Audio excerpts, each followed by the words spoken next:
ফেলুদা ওর মুখের কথা কেড়ে নিয়ে বলল, ব্যাপারটা হচ্ছে কি, আপনি এখনো যেই তিমিরে সেই তিমিরে, তাই তো? জটায়ু একটা গোবেচারা হাসি হেসে মাথা নেড়ে হ্যাঁ বোঝালেন।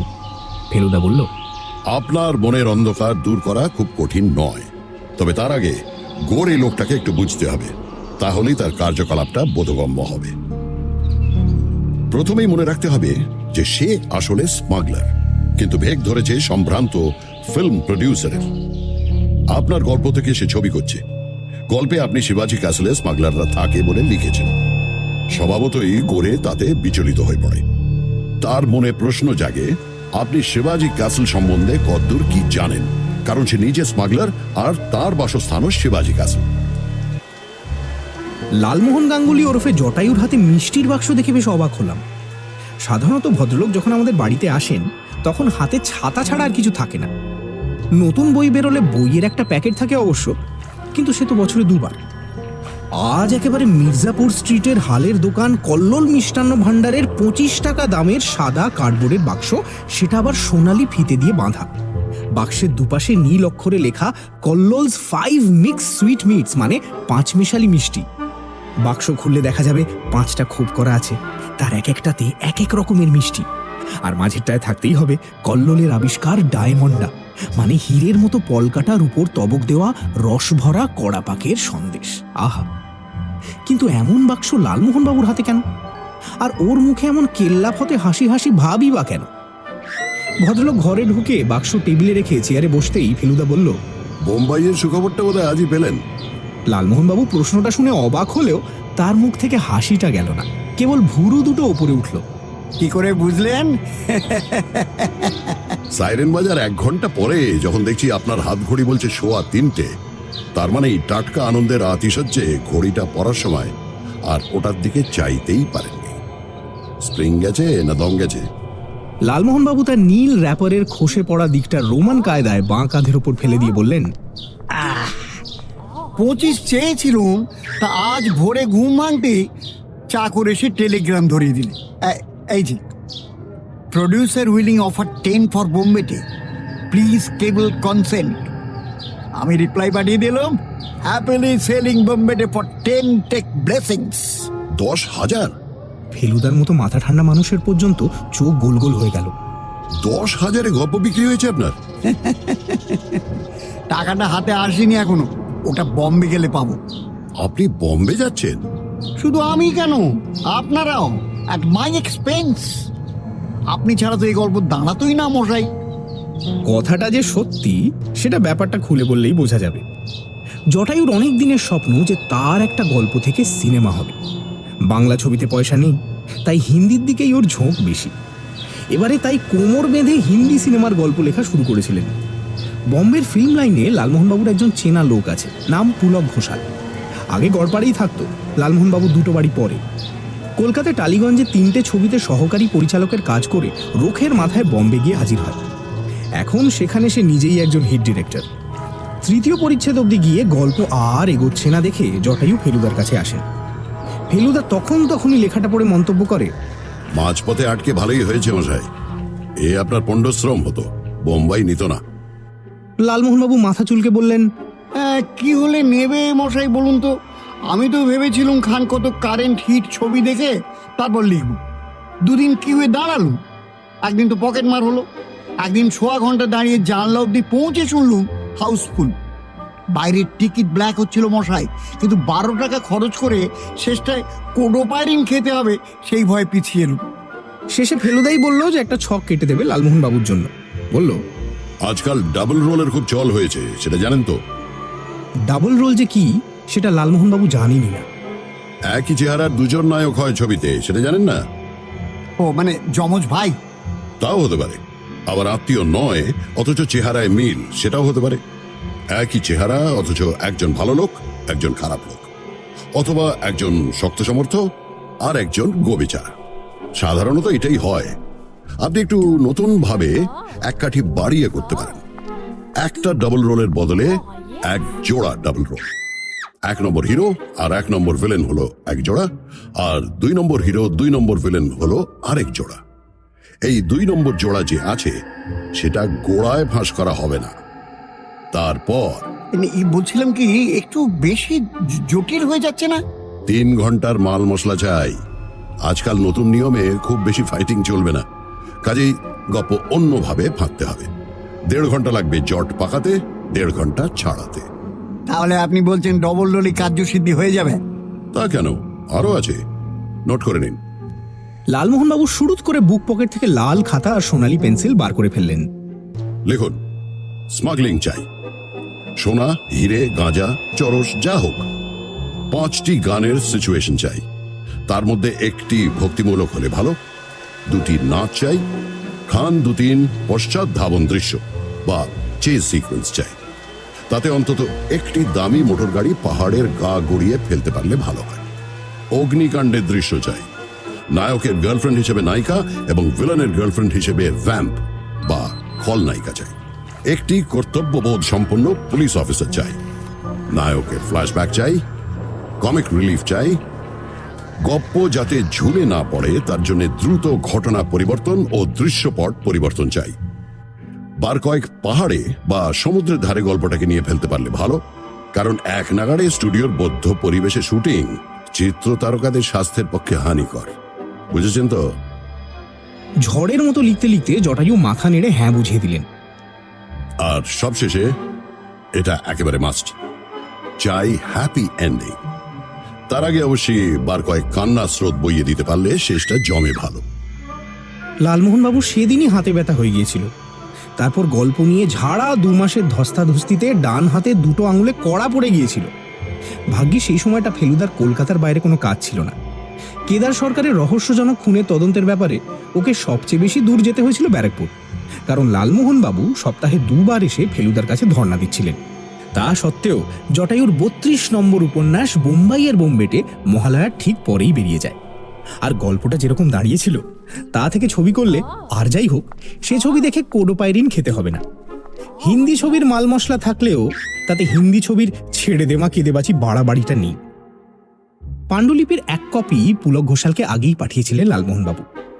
দিন 10 আগে চিঠি আসে যে গল্প পছন্দ হয়েছে আর পুলকবাবু খুব শিগগিরই কাজ আরম্ভ করতে চান। চিত্রনাট্য তিনি নিজেই করেছেন আর হিন্দি সংলাপ লিখেছেন ত্রিভুবন গুপ্তে, যার এক একটা কথা নাকি এক একটা ধারালো চাক্কু সোজা গিয়ে দর্শকের বুকে বিঁধে হলে পায়রা উড়িয়ে দেয়। এই চিঠির উত্তরে লালমোহনবাবু ফেলুদাকে কিছু না বলেই তার গল্পের দাম হিসেবে 25,000 হাঁকেন, আর তার উত্তরেই আজকের টেলিগ্রাম। আমার মনে হলো 25 চেয়ে লালমোহনবাবু যে একটু বাড়াবাড়ি করেছিলেন সেটা উনি নিজেই বুঝতে পেরেছেন। গরম চায়ে চুমুক দিয়ে আধবোজা চোখে একটা শব্দ করে লালমোহনবাবু বললেন,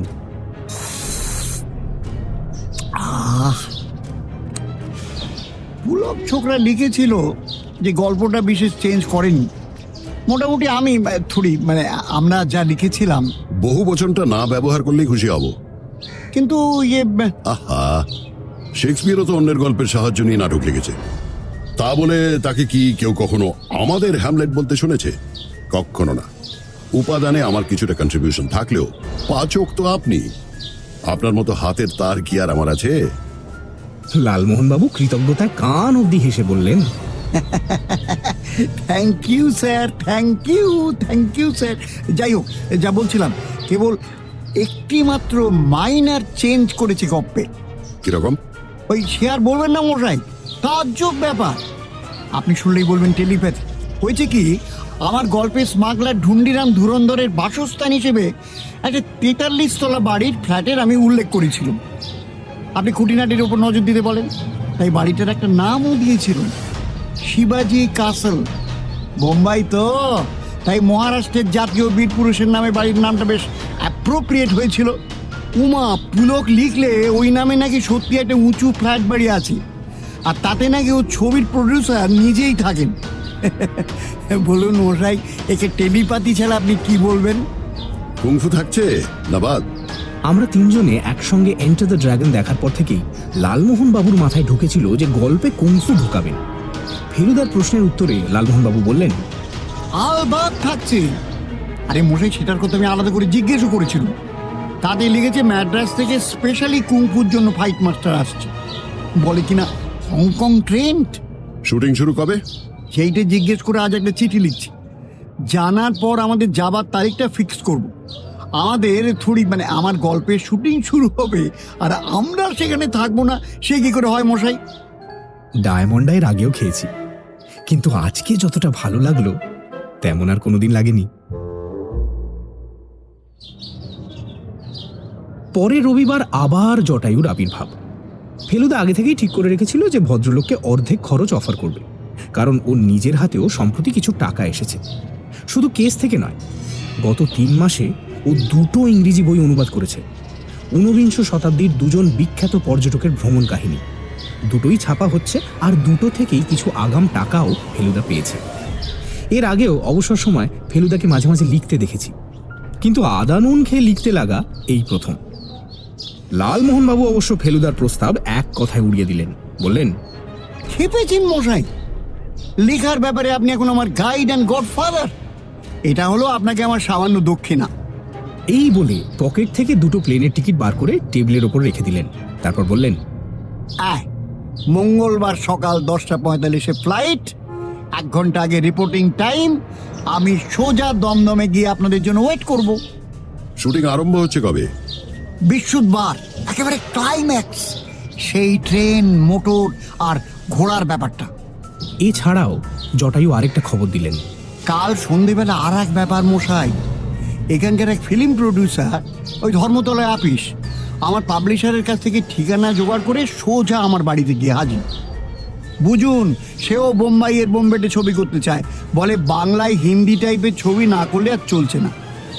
তো গপ্প বিক্রি হয়ে গেছে শুনে বেশ তো হতাশ হলো। বইটা অবশ্য নিজে পড়েননি, ওর এক ভাগ্নে পড়ে ওকে বলেছে। আমি বোম্বাই না গিয়ে বইটা লিখেছি শুনে বেশ অবাক হলেন। আমি আর ভাঙলুম না যে মারের গাইড টু ইন্ডিয়ার ফেলু মিত্রের গাইডেন্স ছাড়া এই কাজ হতো না। ভদ্রলোক বাঙালি? Yes sir. সান্নাল, কথায় পশ্চিমা টান। বললেন জব্বলপুরের মানুষ, গায়ে উগ্র পারফিউমের গন্ধ। আরে নাক জ্বলে যায় মশাই, পুরুষ মানুষ এভাবে সেন্ট মাখে এই প্রথম আমি এক্সপিরিয়েন্স করলুম। যাই হোক, আমি তো চলে যাচ্ছি শুনে একটা ঠিকানা দিয়ে দিলেন। বললেন কোনো অসুবিধে হলে একে ফোন করতে পারেন, আমার এই বন্ধুটি খুব হেল্পফুল। ডিসেম্বরে কলকাতায় বেশ শীত পড়লেও বম্বেতে নাকি তেমন ঠান্ডা পড়ে না। আমাদের ছোট 2টো সুটকেসেই সব ম্যানেজ হয়ে গেল। মঙ্গলবার সকালে উঠে দেখি কুয়াশায় রাস্তার ওপারে পল্টুদের বাড়িটা পর্যন্ত ভালো করে দেখা যাচ্ছে না। এই রে, প্লেন ছাড়বে তো? কিন্তু আশ্চর্য, 9টার মধ্যে সব সাফ হয়ে গিয়ে ঝকঝকে রোদ উঠে গেল। ভিআইপি রোডে এমনিতেই শহরের চেয়ে বেশি কুয়াশা হয়, কিন্তু আজ দেখলাম তেমন কিছু নয়।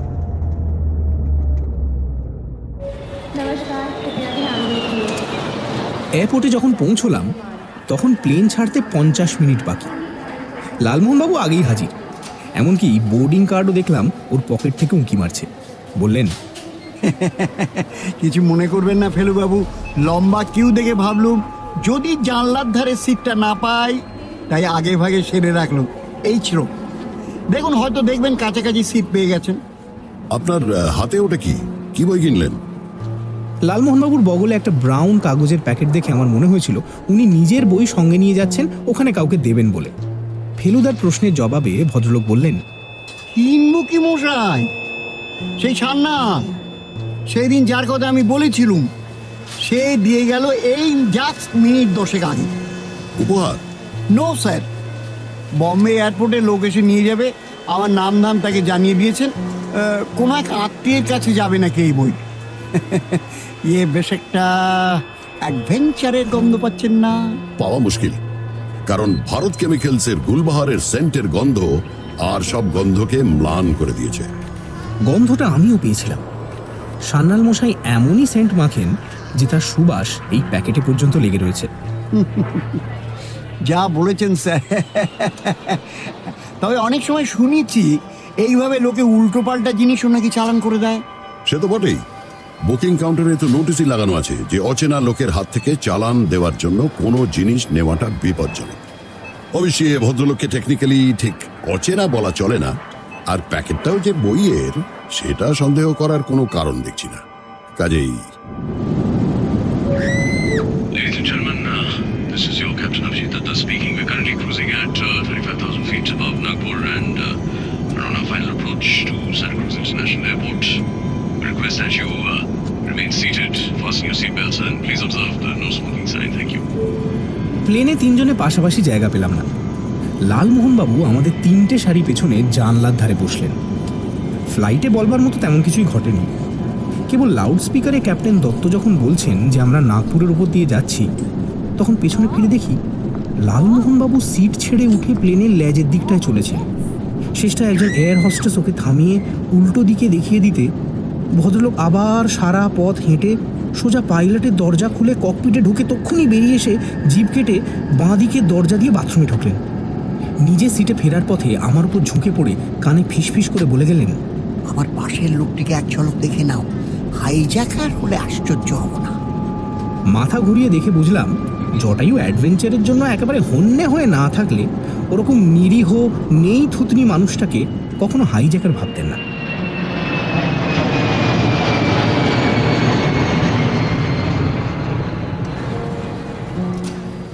সান্টা ক্রুজে প্লেন ল্যান্ড করার ঠিক আগেই লালমোহনবাবু ব্যাগ থেকে বইটা বার করে রেখেছিলেন। ডোমেস্টিক লাউঞ্জে ঢুকে আমরা তিনজনেই এদিক ওদিক দেখছি। এমন সময় মিস্টার গাঙ্গুলি, শুনে ডাইনে ঘুরে দেখি গাঢ় লাল রঙের টেরেলিন শার্ট পরা একজন লোক মাদ্রাজি টাইপের এক ভদ্রলোককে প্রশ্নটা করে তার দিকে অত্যন্ত আগ্রহের সঙ্গে চেয়ে আছেন। ভদ্রলোক একটু যেন বিরক্তভাবেই মাথা নেড়ে না বলে লোকটাকে পাশ কাটিয়ে চলে গেলেন, আর লালমোহনবাবুও বই হাতে লাল শার্টের দিকে এগিয়ে গেলেন। I am mister Ganguly and this is from mister Sanna. এক নিঃশ্বাসে বলে ফেললেন জটায়ু। লাল শার্ট বইটা নিয়ে ঘাড় বেঁকিয়ে ধন্যবাদ জানিয়ে চলে গেলেন, আর লালমোহনবাবুও কর্তব্য সেরে নিশ্চিন্তে হাত ঝাড়লেন। আমাদের ব্যাগেজ বেরোতে লাগলো আধ ঘন্টা। এখন 1:20 শহরে পৌঁছতে পৌঁছতে হয়ে যাবে প্রায় 2টো। পুলক ঘোষাল গাড়ির নাম্বারটা জানিয়ে দিয়েছিলেন আগেই। দেখলাম সেটা একটা গেরুয়া রঙের স্ট্যান্ডার্ড। ড্রাইভারটি বেশ শৌখিন এবং ফিটফাট।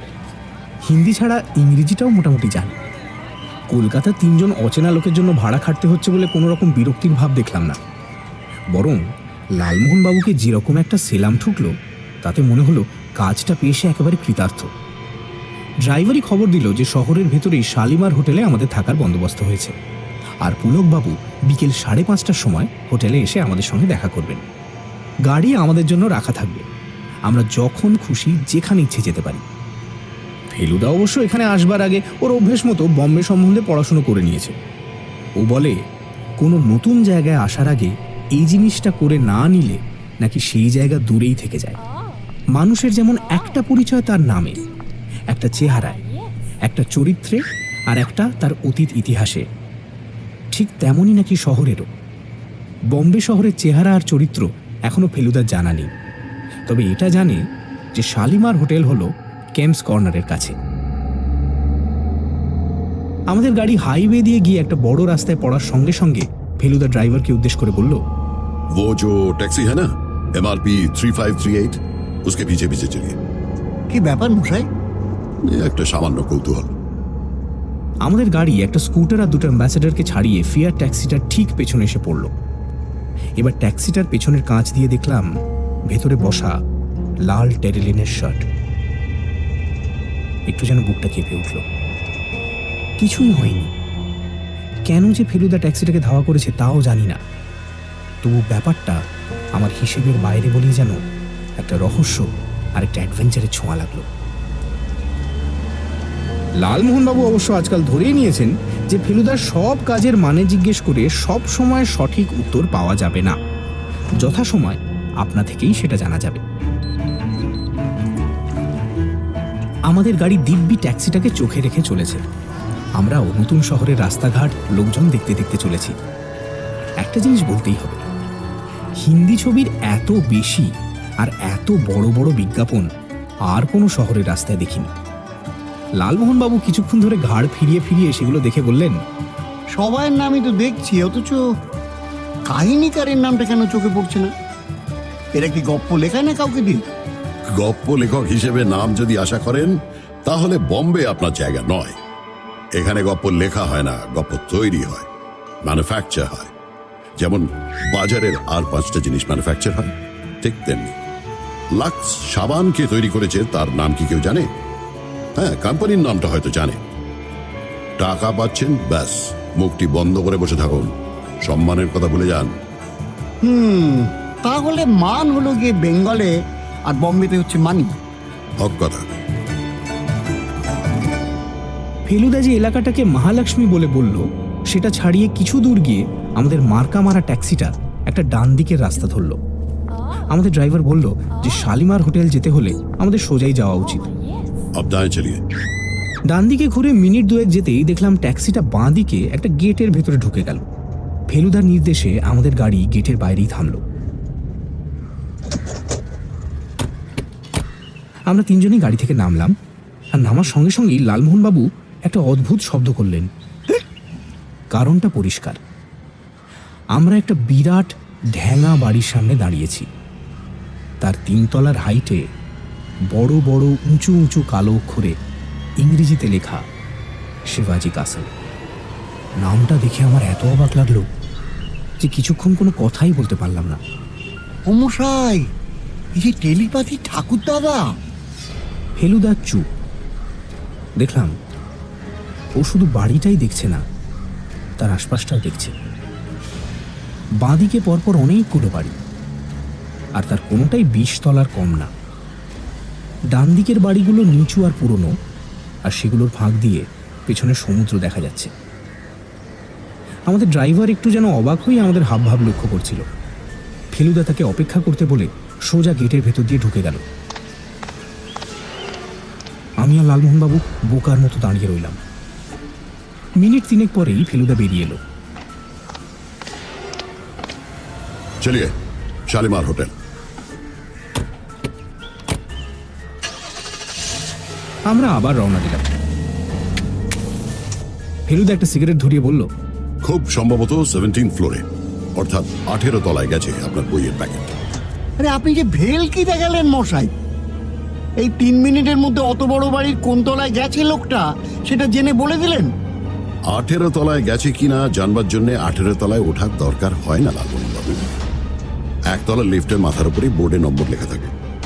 যখন পৌঁছলাম তখন লিফট উঠতে শুরু করে দিয়েছে। শেষ যে নম্বরটার বাতি জ্বলে উঠলো সেটা হলো 17। এবার বুঝেছেন তো? বুঝলুম তো, এত সহজ ব্যাপারটা আমাদের মাথায় কেন আসে না সেটাই তো বুঝিনি।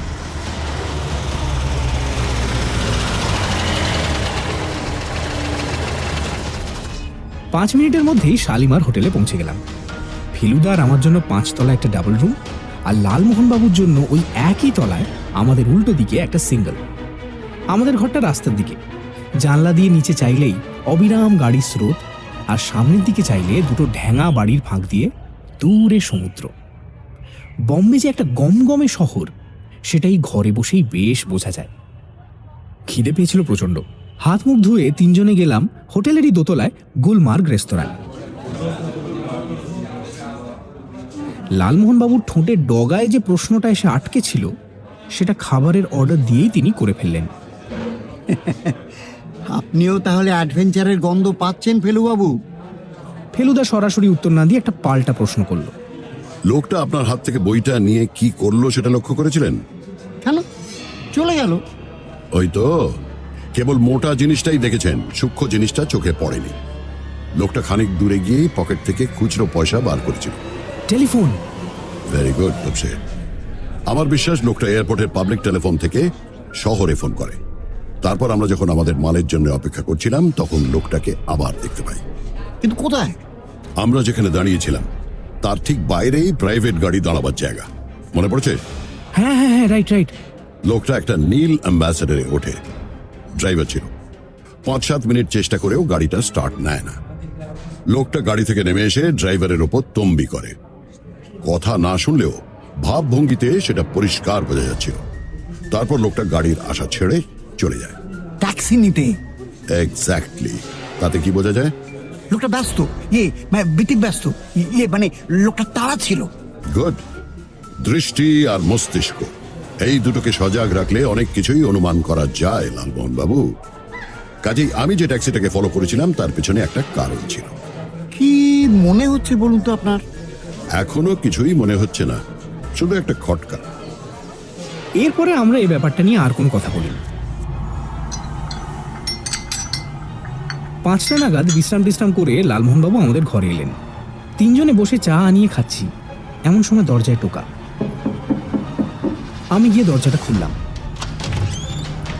Hey, yeah, Lalu! Come on! Everything all right? Lalu? হ্যাঁ, লালমোহন বাবুকে যে কেউ লালু বলে ডাকতে পারে সেটা কেন জানি মাথাতেই আসেনি। বুঝলাম ইনি হচ্ছেন পুলক ঘোষাল। ফেলুদা আগেই লালমোহন বাবুকে শাসিয়ে রেখেছিল যে ওর আসল পরিচয়টা যেন চেপে রাখা হয়, তাই পুলক বাবুর কাছে ও হয়ে গেল লালমোহন বাবুর বন্ধু। পুলক বাবু আক্ষেপের ভঙ্গিতে মাথা নেড়ে বললেন, দেখুন তো, আপনি লালুর বন্ধু, এত কাছের মানুষ, আর আমরা হিরোর অভাবে হিমশিম খাচ্ছি। আপনার হিন্দি আছে? হিন্দি তো আসেই না, অভিনয়টা আরোই আসে না, কিন্তু হিরোর অভাব কিরকম? আপনাদের তো শুটিং আরম্ভ হয়ে যাচ্ছে শুনলাম। অর্জুন মেহরতরা করছে না? তা তো করছে, কিন্তু অর্জুনকে সে অর্জুন আছে, এখন তার হাজার বায়নাক্কা, বুঝলেন না? এদের আমি হিরো বলি না মশাই, আসলে এরা চোরা ভিলেন, পর্দায় যাই হন না কেন। আসলে লাই দিয়ে দিয়ে এদের মাথাটা খেয়ে ফেলেছে এখানকার প্রডিউসাররা, বুঝলেন না? যাকে পরশু আপনাদের ইনভাইট করে যাচ্ছি, এখান থেকে তা ধরুন মাইল 70 দূরে শুটিংটা হবে। ড্রাইভার জায়গা চেনে, সকাল সকাল বেরিয়ে সোজা চলে আসবেন। মিস্টার গোরে, মানে আমার প্রডিউসার, এখানে নেই। এই ছবি বিক্রির ব্যাপারে দিন 7 জন্য দিল্লি, কলকাতা, মাদ্রাস করে বেড়াচ্ছেন, বুঝলেন না? তবে উনি বলে গেছেন আপনাদের আতিথ্যতার জন্য যেন কোনো ত্রুটি না হয়, বুঝলেন না? কোথায় শুটিং? বিটুইন খন্ডালা অ্যান্ড লোনাবলা, ট্রেনের সিন। শুনুন, প্যাসেঞ্জারের অভাব হলে আপনাদের বসিয়ে দেবো কিন্তু। এই পুলক, ভালো কথা। আমরা শিবাজি ক্যাসল দেখে এলুম। কথাটা শুনে পুলক বাবুর ভুরু কুঁচকে গেল। সেই কখন? এই তো আসার পথে, ধরো এই 2টো নাগাদ। হ্যাঁ, তাহলে ব্যাপারটা আরো অনেক পরে হয়েছে। কি ব্যাপার? খুন। সে কি? আমরা তিনজনে প্রায় একসঙ্গে বলে উঠলাম। ক্ষয়ের অশ্ব আর ন, এই দুটো পরপর জুড়লে আপনাদেরকে যেন শিউরে উঠতে হয়। আমি খবর পাই এই আধ ঘন্টা আগে। ও বাড়িতে তো আমার রেগুলার যাতায়াত মশাই। মিস্টার গোরেও তো শিবাজি ক্যাসেলই থাকেন, 12 নম্বর ফ্লোরে। সারিকে তোর গপ্পে বাড়ির নাম চেঞ্জ করতে হয়েছে। অবশ্য নিজে খুব মাইডিয়ার লোক। তোরা বাড়ির ভেতরে গিয়েছিলি নাকি? আমি গিয়েছিলাম লিফটের দরজা অব্দি। ওরে বাবা, লিফটের ভেতরেই তো খুন। লাশ শনাক্ত হয়নি এখনো, দেখতে গুন্ডা টাইপ। এই ধরুন 3টে নাগাদ ত্যাগরাজেন বলে ওখানকার একজন বাসিন্দা 3 তলা থেকে লিফটের জন্য বেল টেপে, লিফট ওপর থেকে নিচে নেমে আসে।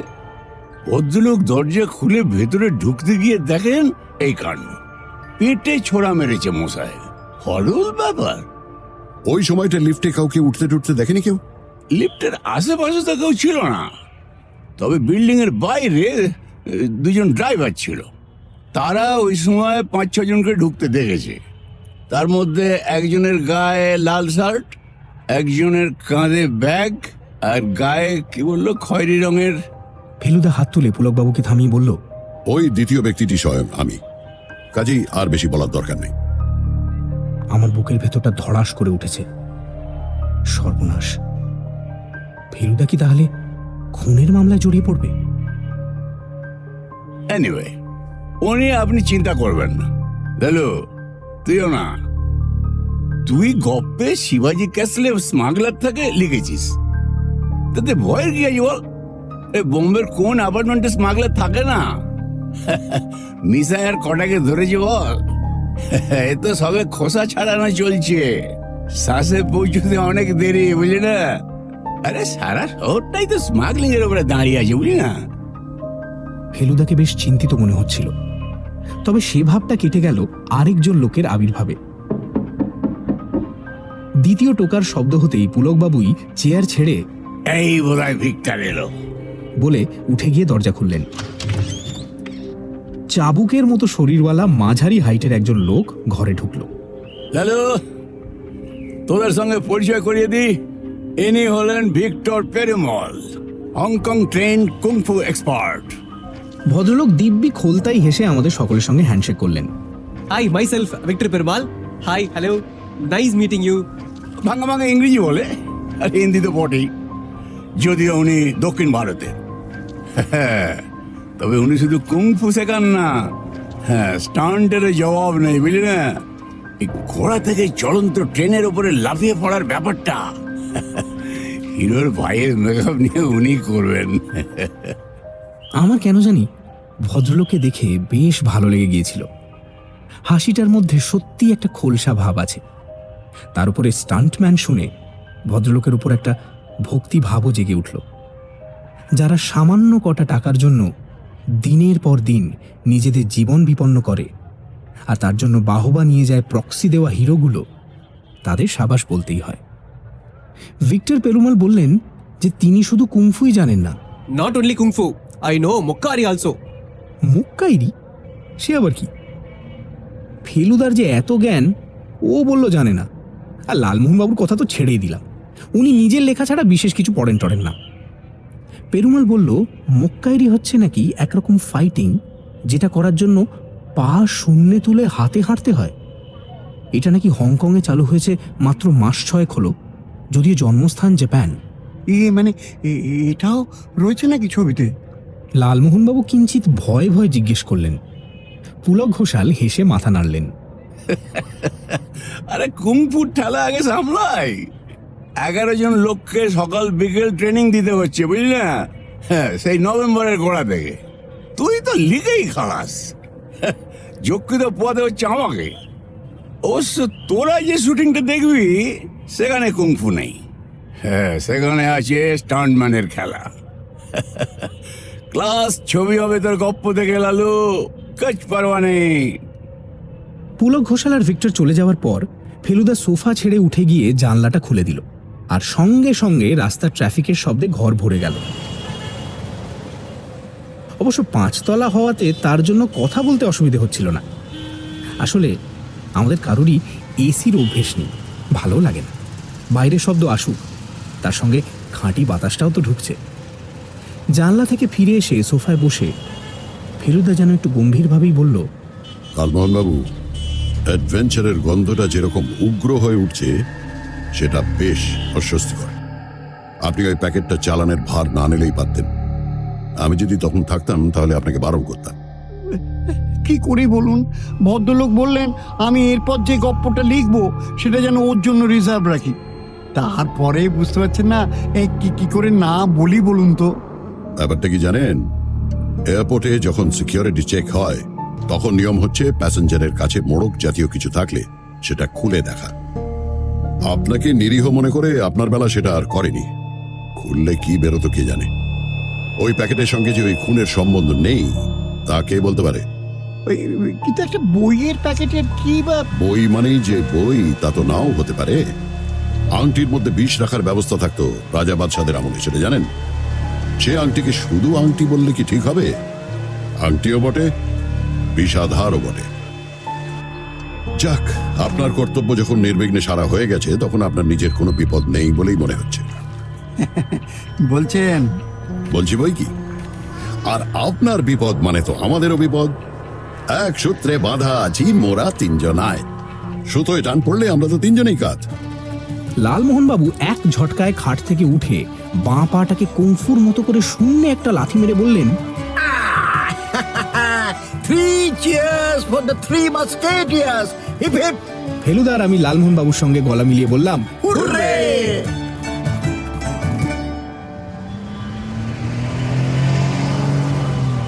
সন্ধে 6টা নাগাদ আমরা হোটেল থেকে বেরিয়ে পড়লাম। পায়ে হেঁটে ঘুরে না দেখলে নতুন শহর দেখা হয় না, এটা আমরা 3 জনেই বিশ্বাস করি।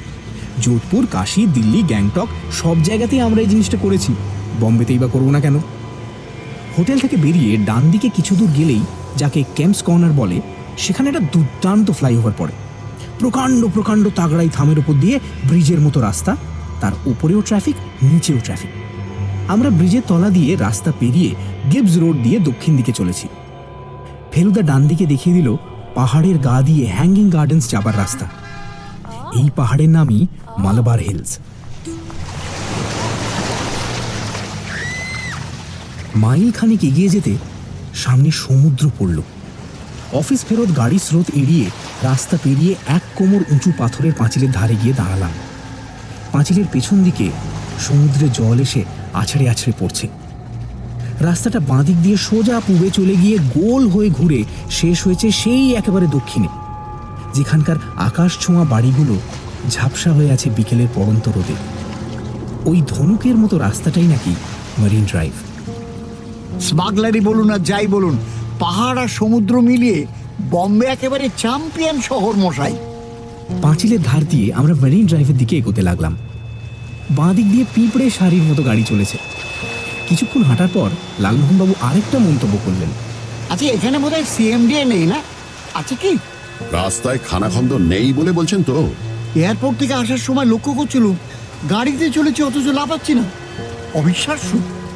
কিছুক্ষণ থেকেই সমুদ্রের ধারে একটা জায়গায় ভিড় লক্ষ্য করছিলাম, যেমন রবিবার আমাদের শহীদ মিনারের নিচে হয়, অনেকটা সেই রকম। আরও কাছে যেতে ফেলুদা বলল জায়গাটার নাম চৌপাটি। এখানে রোজই নাকি রথের মেলার মতো ভিড় হয়। সার বাঁধা দোকান, দেখেই মনে হয় ফুচকা বা ভেলপুরি বা আইসক্রিম বা ওই জাতীয় কিছু বিক্রি হচ্ছে। ক্রমে কাছে এসে বুঝলাম আন্দাজে ভুল করিনি, মেলার মতো মেলা বটে। অর্ধেক বম্বে শহর ভেঙে পড়েছে এখানে। লালমোহনবাবু শিগগিরই রিচ ম্যান হচ্ছেন, তাই ওর ঘাড় ভাঙতে দোষ নেই।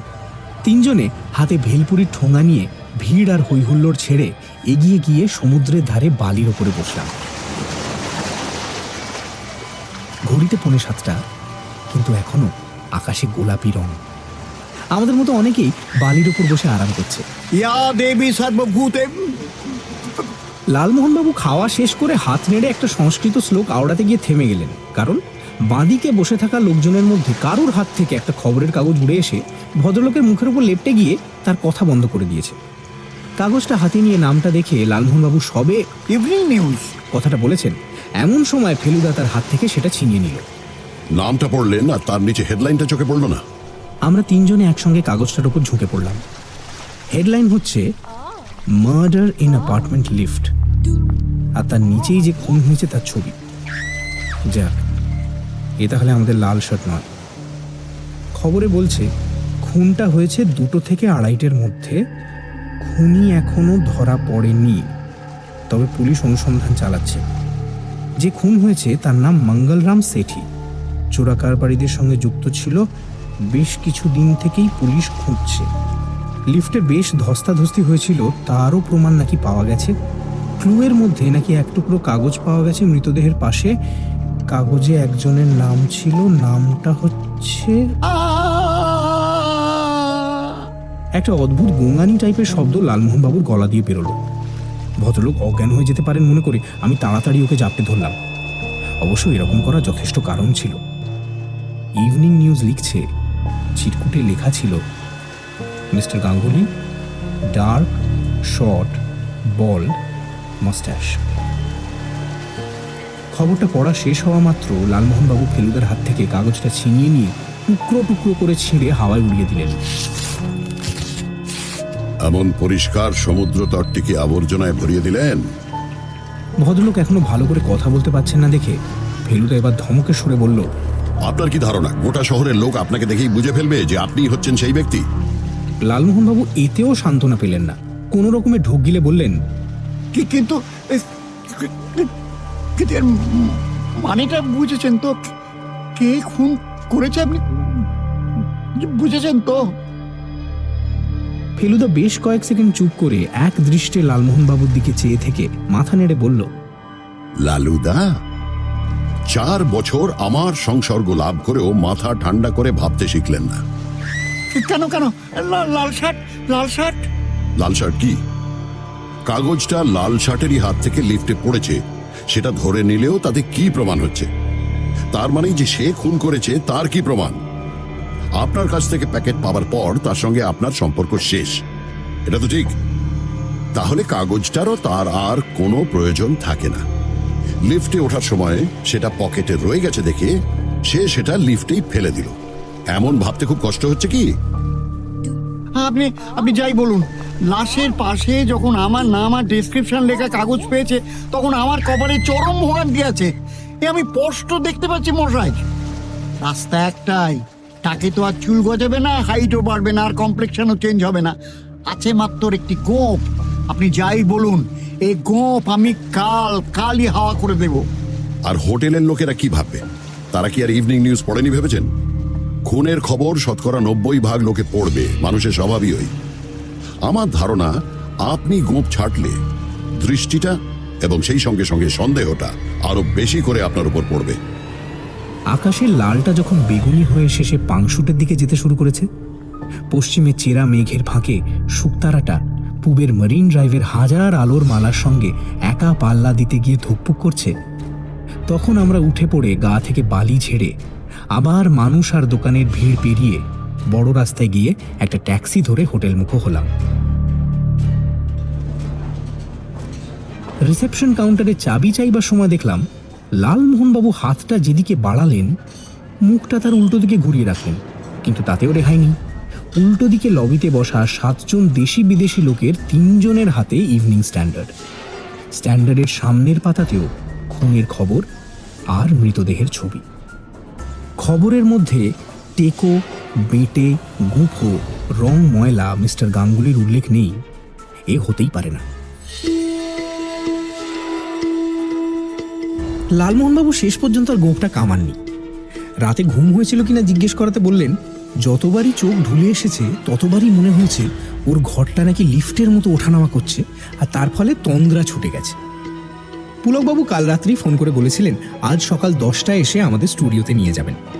আমরা 8টায় ব্রেকফাস্ট সেরে রাস্তায় বেরিয়ে পেডার রোড দিয়ে খানিক দূর হেঁটে একটা পানের দোকান থেকে দিব্যি মিঠে পান কিনে 8:45 হোটেল ঢুকতেই কেমন যেন একটা চাপা উত্তেজনার ভাব লক্ষ্য করলাম। কারণ আর কিছুই না, পুলিশ এসছে। একজন ইন্সপেক্টর গোছের লোক কাউন্টারের সামনে দাঁড়িয়েছিলেন।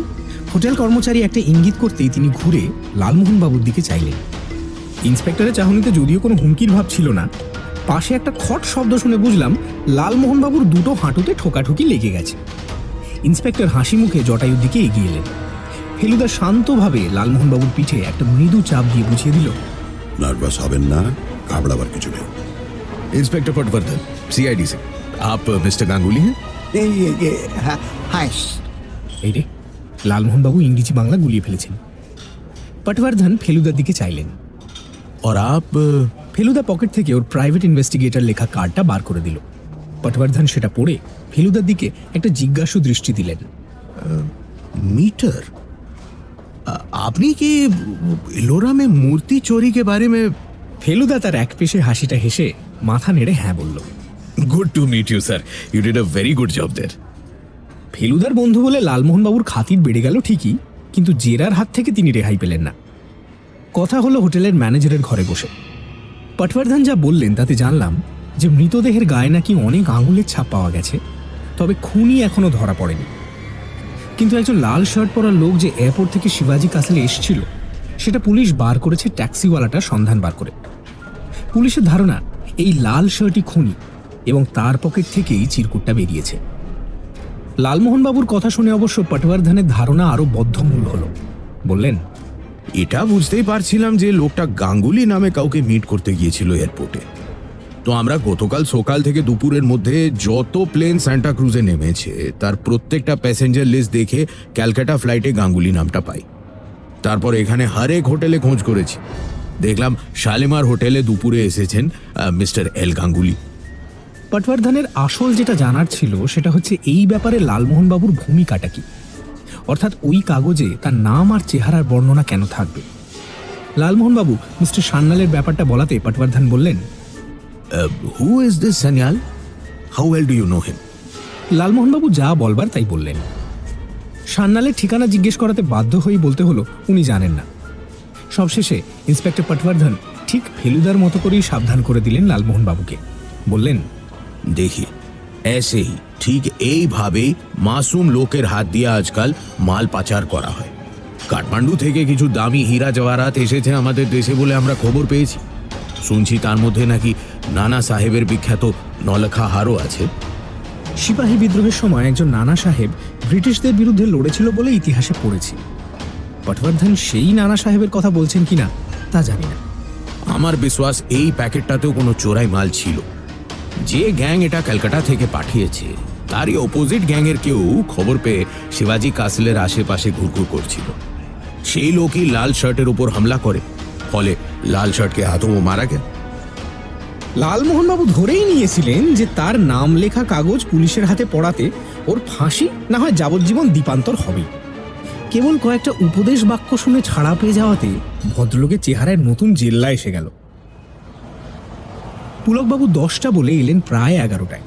পুলিশের ব্যাপারটা শুনে বললেন, আর বলবেন না মশাই, কাল তো কাগজ দেখে বুকটা একবারে ছ্যাঁত করে উঠেছে। লালের সঙ্গে নাম, ডেসক্রিপশন সব মিলে যাচ্ছে, অথচ পুরো ব্যাপারটাই আমার কাছে রহস্যময়। সান্যালের ঘটনাটা শুনে বললেন, কোন সান্নাল বলতো? ওই সান্নাল, মাঝারি হাইট, চোখ দুটো একটু বসা, এই থুতনিতে খাঁচ কাটা কাটা। থুতনি তো দেখিনি ভাই, তবে দাড়ি আছে, বোধহয় আগে রাখতেন না। আমি তো 2 বছর আগের কথা বলছি, একই লোক কিনা জানি না। বোম্বেতে ছিল কিছুদিন, ছবিও প্রডিউস করেছিল খান দুয়েক, মার খেয়েছিল যতদূর মনে পড়ে। লোকটা কিরকম? সে খবর আমি জানি না, তবে বদনাম শুনিনি কখনো। তাহলে বোধহয় কাগজের প্যাকেটে কোনো গোলমাল নেই। দেখ লালু, আজকাল নেহাত স্মাগলিং টাগলিং হচ্ছে বলে, নইলে আমরা তো এককালে অনেক অচেনা লোকের হাত থেকে জিনিস নিয়ে এক জায়গা থেকে আরেক জায়গায় পৌঁছে দিয়েছি। কই কোনোদিন তো কোনো গোলমাল হয়নি।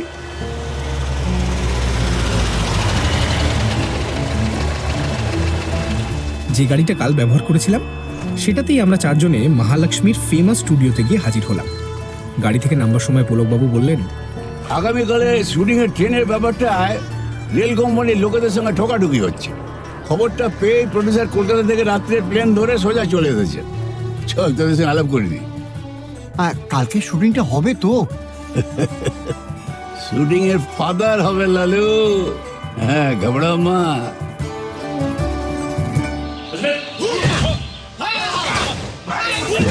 টিনের ছাদওয়ালা কারখানার ঘরের মতো বিরাট ঘরে গিয়ে ঢুকলাম। এখানেই শুটিং হয়, আর আজ এখানেই চলেছে কুংফু ট্রেনিং। একটা প্রকাণ্ড গদির ওপর ভিক্টর পেরুমলের নির্দেশে একদল লোক লাফাচ্ছে, পা ছুটছে, আছাড় খাচ্ছে। গদি থেকে হাত 10 দূরে একটা বেতের চেয়ারে বসে আছেন একজন বছর 45-এর ভদ্রলোক। আলাপ করিয়ে দিই, ইনি হচ্ছেন আমাদের ছবির producer mister Gore, mister Ganguly story writer, mister Mitra. আরে তোমার নামটা কি জানো? তপেশ রঞ্জন মিত্র। নমস্কার। মিস্টার গোরের গাল দুটো আপেলের মতো, মাথার ঠিক মাঝখানে একটা চকচকে টাক, আর চোখ দুটো সামান্য কটা। ভুঁড়িটা নিশ্চয়ই ইদানিং হয়েছে, কারণ শখ করে এত টাইট জামা কেউ পরে না। পুলকবাবু আলাপ করিয়ে দিয়ে হাওয়া, কারণ কালকে শুটিংয়ে নাকি অনেক তোড়জোড় আছে। বলে গেলেন, লালু আমি 1:30টায় ফিরছি, আজকে আমার সঙ্গে লাঞ্চ করছিস কিন্তু। গোরে আমাদের খুব খাতির টাতির করে চেয়ার আনিয়ে বসতে দিলেন। নিজে বসলেন লালমোহন বাবুর পাশে। বললেন, আপনি এলেন বলে আমি খুব খুশি হলাম। সে কি, আপনি বেশ দারুণ দিব্যি বাংলা বলেন দেখছি। লালমোহন বাবু বোধহয় তার 10,000 পাওনার কথাটা ভেবেই একটু বেশি খুলে তারিফ করলেন। আমার ফাদারের বিজনেস ছিল ক্যানিং স্ট্রিটে। 3 years I was a student in Don Bosco. তারপর ও ফাদারের ডেথ হলো, আমি আঙ্কেলের কাছে চলে এলাম বম্বে। সে তখন থেকেই আই এম হিয়ার, লেকিন ইয়ে ফিল্ম লাইনে this is my first venture. Gore Bangla জানেন দেখেই বোধহয় লালমোহন বাবু বেশ উৎসাহের সঙ্গে সান্নাল থেকে শুরু করে আজকের পুলিশের জেরা অবধি সব ঘটনা ভদ্রলোকে বলে ফেললেন। তাতে মিস্টার গোরে চুকচুক শব্দ করে সহানুভূতি জানিয়ে বললেন, আজকাল কাউকে বিশ্বাস করা যায় না মিস্টার গাঙ্গুলি। আপনি এমিনেন্ট রাইটার, আপনার হাতে চোরাই মাল পাচার হবে এ তো ভাবতেই শরম লাগে। এবার ফেলুদাও যোগ দিল কথায়। আপনি তো শিবাজি কাসলে থাকেন বলে শুনলাম।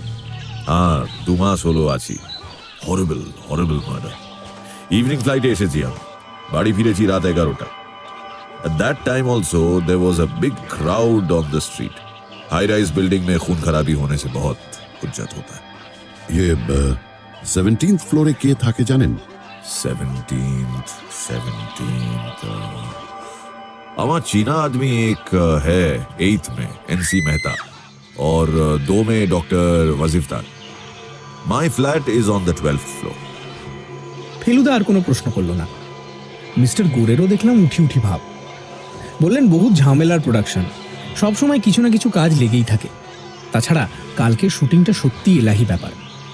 মাথেরান স্টেশন থেকে ভাড়া করা ট্রেন খান্ডালা আর লোনাওলার মাঝামাঝি লেভেল ক্রসিংয়ে আসবে।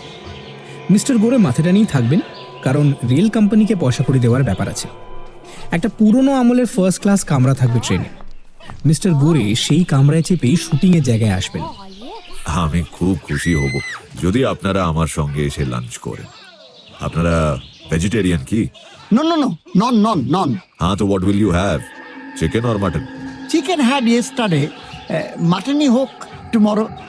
কি বলেন ফেলুবাবু? তথাস্তু। ফেলুদা মিস্টার গোরের সব কথাই শুনছিল, কিন্তু তারই ফাঁকে ফাঁকে ওর চোখটা যে বারবার কুংফুর দিকে চলে যাচ্ছিল সেটা আমি লক্ষ্য করছিলাম। ভিক্টর পেরুমলের ধৈর্য আর অধ্যবসায় দেখে সত্যি অবাক হতে হয়। বোঝাই যাচ্ছে ব্যাপারটাকে নিখুঁত না করে সে ছাড়বে না।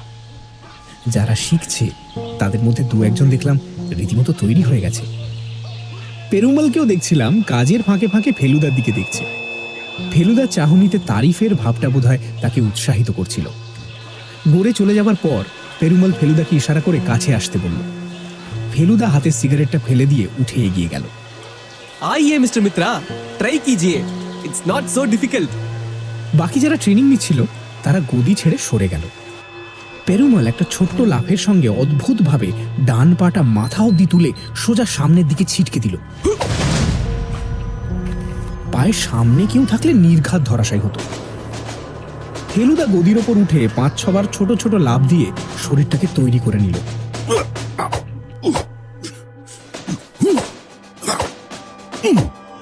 পেরুমল ফেলুদার থেকে হাত চারেক দূরে দাঁড়িয়ে বলল, Come on mister Mitra, hit me. Let's start with a kick, shall we? পেরুমলের জানার কথা নয় যে এন্টার দ্য ড্রাগন দেখার পর থেকে মাস কয়েক ধরে প্রায় সকালে ফেলুদা আমাদের বৈঠকখানায় কুংফুর ঢঙে হাত পা ছোড়া অভ্যেস করেছে। ফুর্তি ছাড়া এর পেছনে আর কোনো উদ্দেশ্য ছিল না ঠিকই, কিন্তু পা ছোড়ার কায়দাটা রপ্ত হয়ে গেছিল। 1, 2, 3 বলার সঙ্গে সঙ্গে ফেলুদার ডান পাটা হরিজন্টাল ভাবে বিদ্যুৎ বেগে সামনের দিকে ছিটকে গেল, আর সঙ্গে সঙ্গে পেরুমলের শরীরটা পেছনে ছিটকে গিয়ে আছাড় খেল গদির ওপর।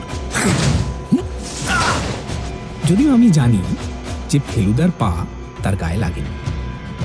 তারপর এইভাবে 5 মিনিট ধরে চলল ভিক্টর পেরুমল আর প্রদোষ মিত্তিরের কুংফুর ডেমনস্ট্রেশন।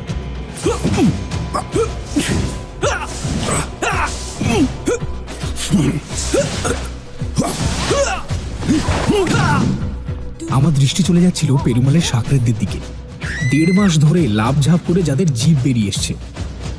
এটা দেখে ভালো লাগলো যে হিংসার চেয়ে প্রশংসার ভাবটাই তাদের মুখে বেশি প্রকাশ পাচ্ছে। 5 মিনিট পরে যখন দুজনে হ্যান্ডশেক করে পরস্পরের পিঠ চাপড়াচ্ছে, তখন সকলে হাততালি দিয়ে উঠল।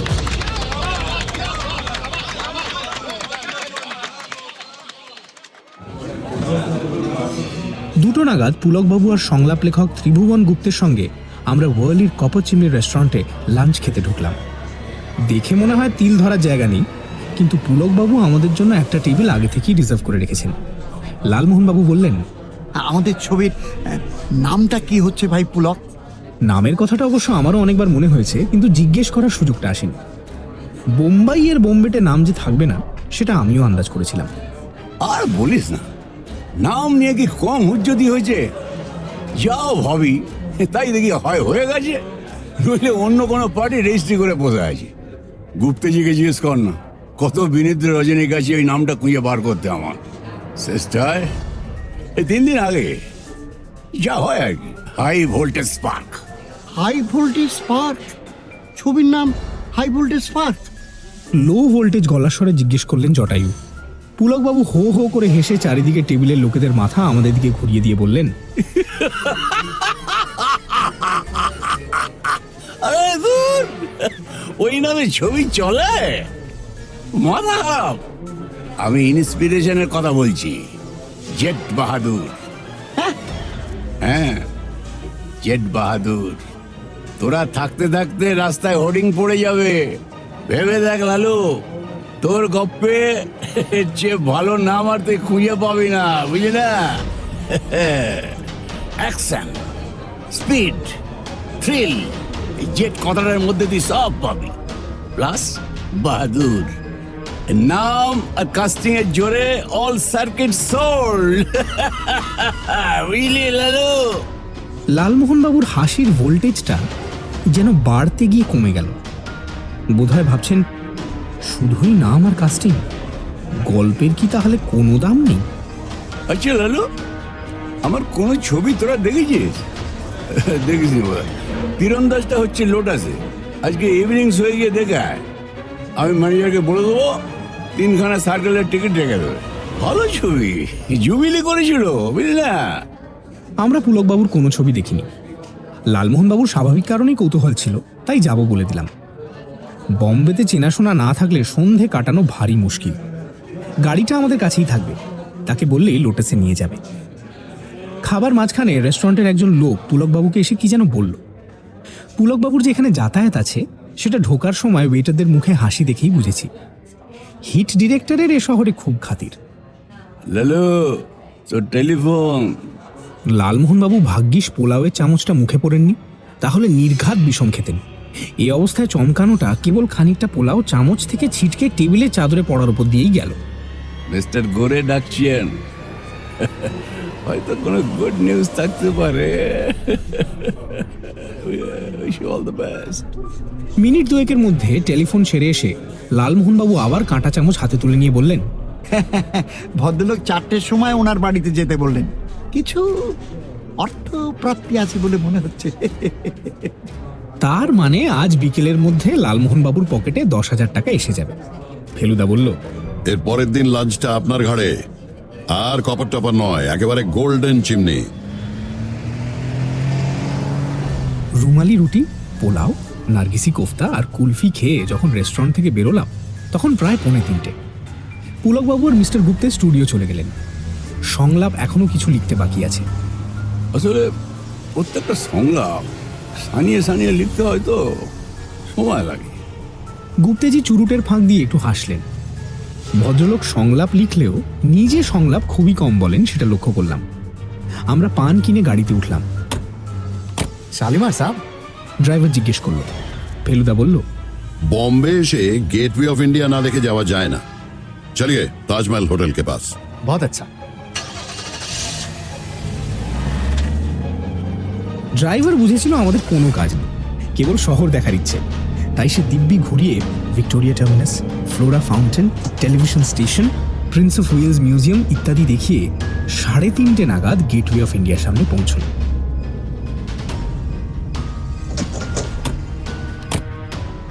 আমরা গাড়ি থেকে নামলাম। পেছনে আরব্য সাগর, তাতে গুনে দেখলাম 11টা ছোট বড় জাহাজ দাঁড়িয়ে আছে। এখানে রাস্তাটা পেল্লায় চওড়া। বাঁদিকে গেটওয়ের দিকে মুখ করে ঘোড়ার পিঠে বসে আছেন ছত্রপতি শিবাজি। ডান পাশে দাঁড়িয়ে আছে পৃথিবী বিখ্যাত তাজমহল হোটেল, যার ভেতরটা একবার দেখে না যাওয়ার কোনো মানে হয় না, কারণ বাইরেটা দেখেই আমাদের চক্ষু চড়ক গাছ। ঠান্ডা লবিতে ঢুকে চোখ একেবারে টেরিয়ে গেল। এই কোন দেশে এলাম রে বাবা! এত রকম জাতের এত লোক একসঙ্গে কখনো দেখিনি। সাহেবদের চেয়েও দেখলাম আরবদের সংখ্যা বেশি। এটা কেন হলো? ফেলুদাকে জিজ্ঞেস করাতে বলল, এবার বেরুট যাওয়া নিষেধ বলে আরবরা সব বোম্বাই এসেছে ছুটি ভোগ করতে। পেট্রোলিয়ামের দৌলতে এদের তো আর পয়সার অভাব নেই। মিনিট 5 পায়চারি করে আমরা আবার গাড়িতে এসে উঠলাম। যখন শিবাজি কাসেলের লিফটের বেল টিপছি তখন ঘড়িতে 4:02।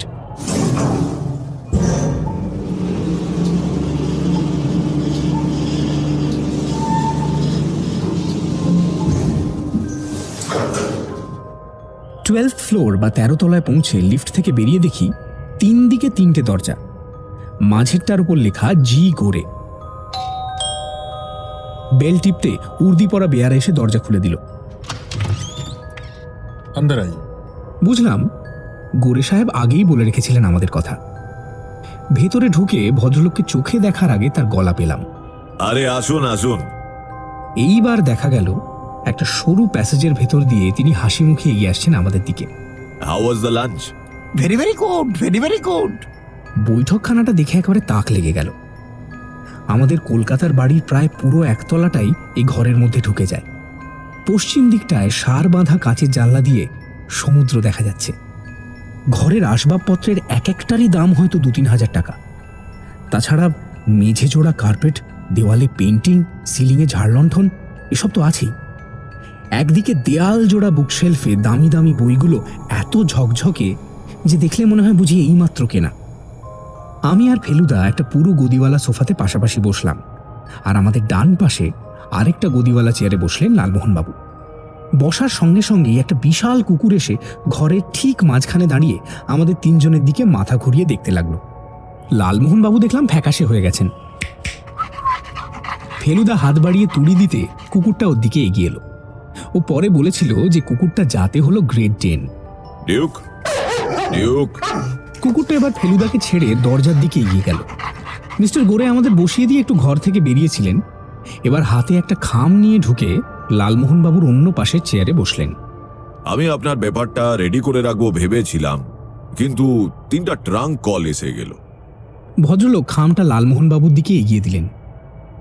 মনের জোরে হাত কাঁপা বন্ধ করে লালমোহনবাবু সেটা নিয়ে তার ভেতর থেকে টেনে বার করলেন এক তাড়া 100 টাকার note.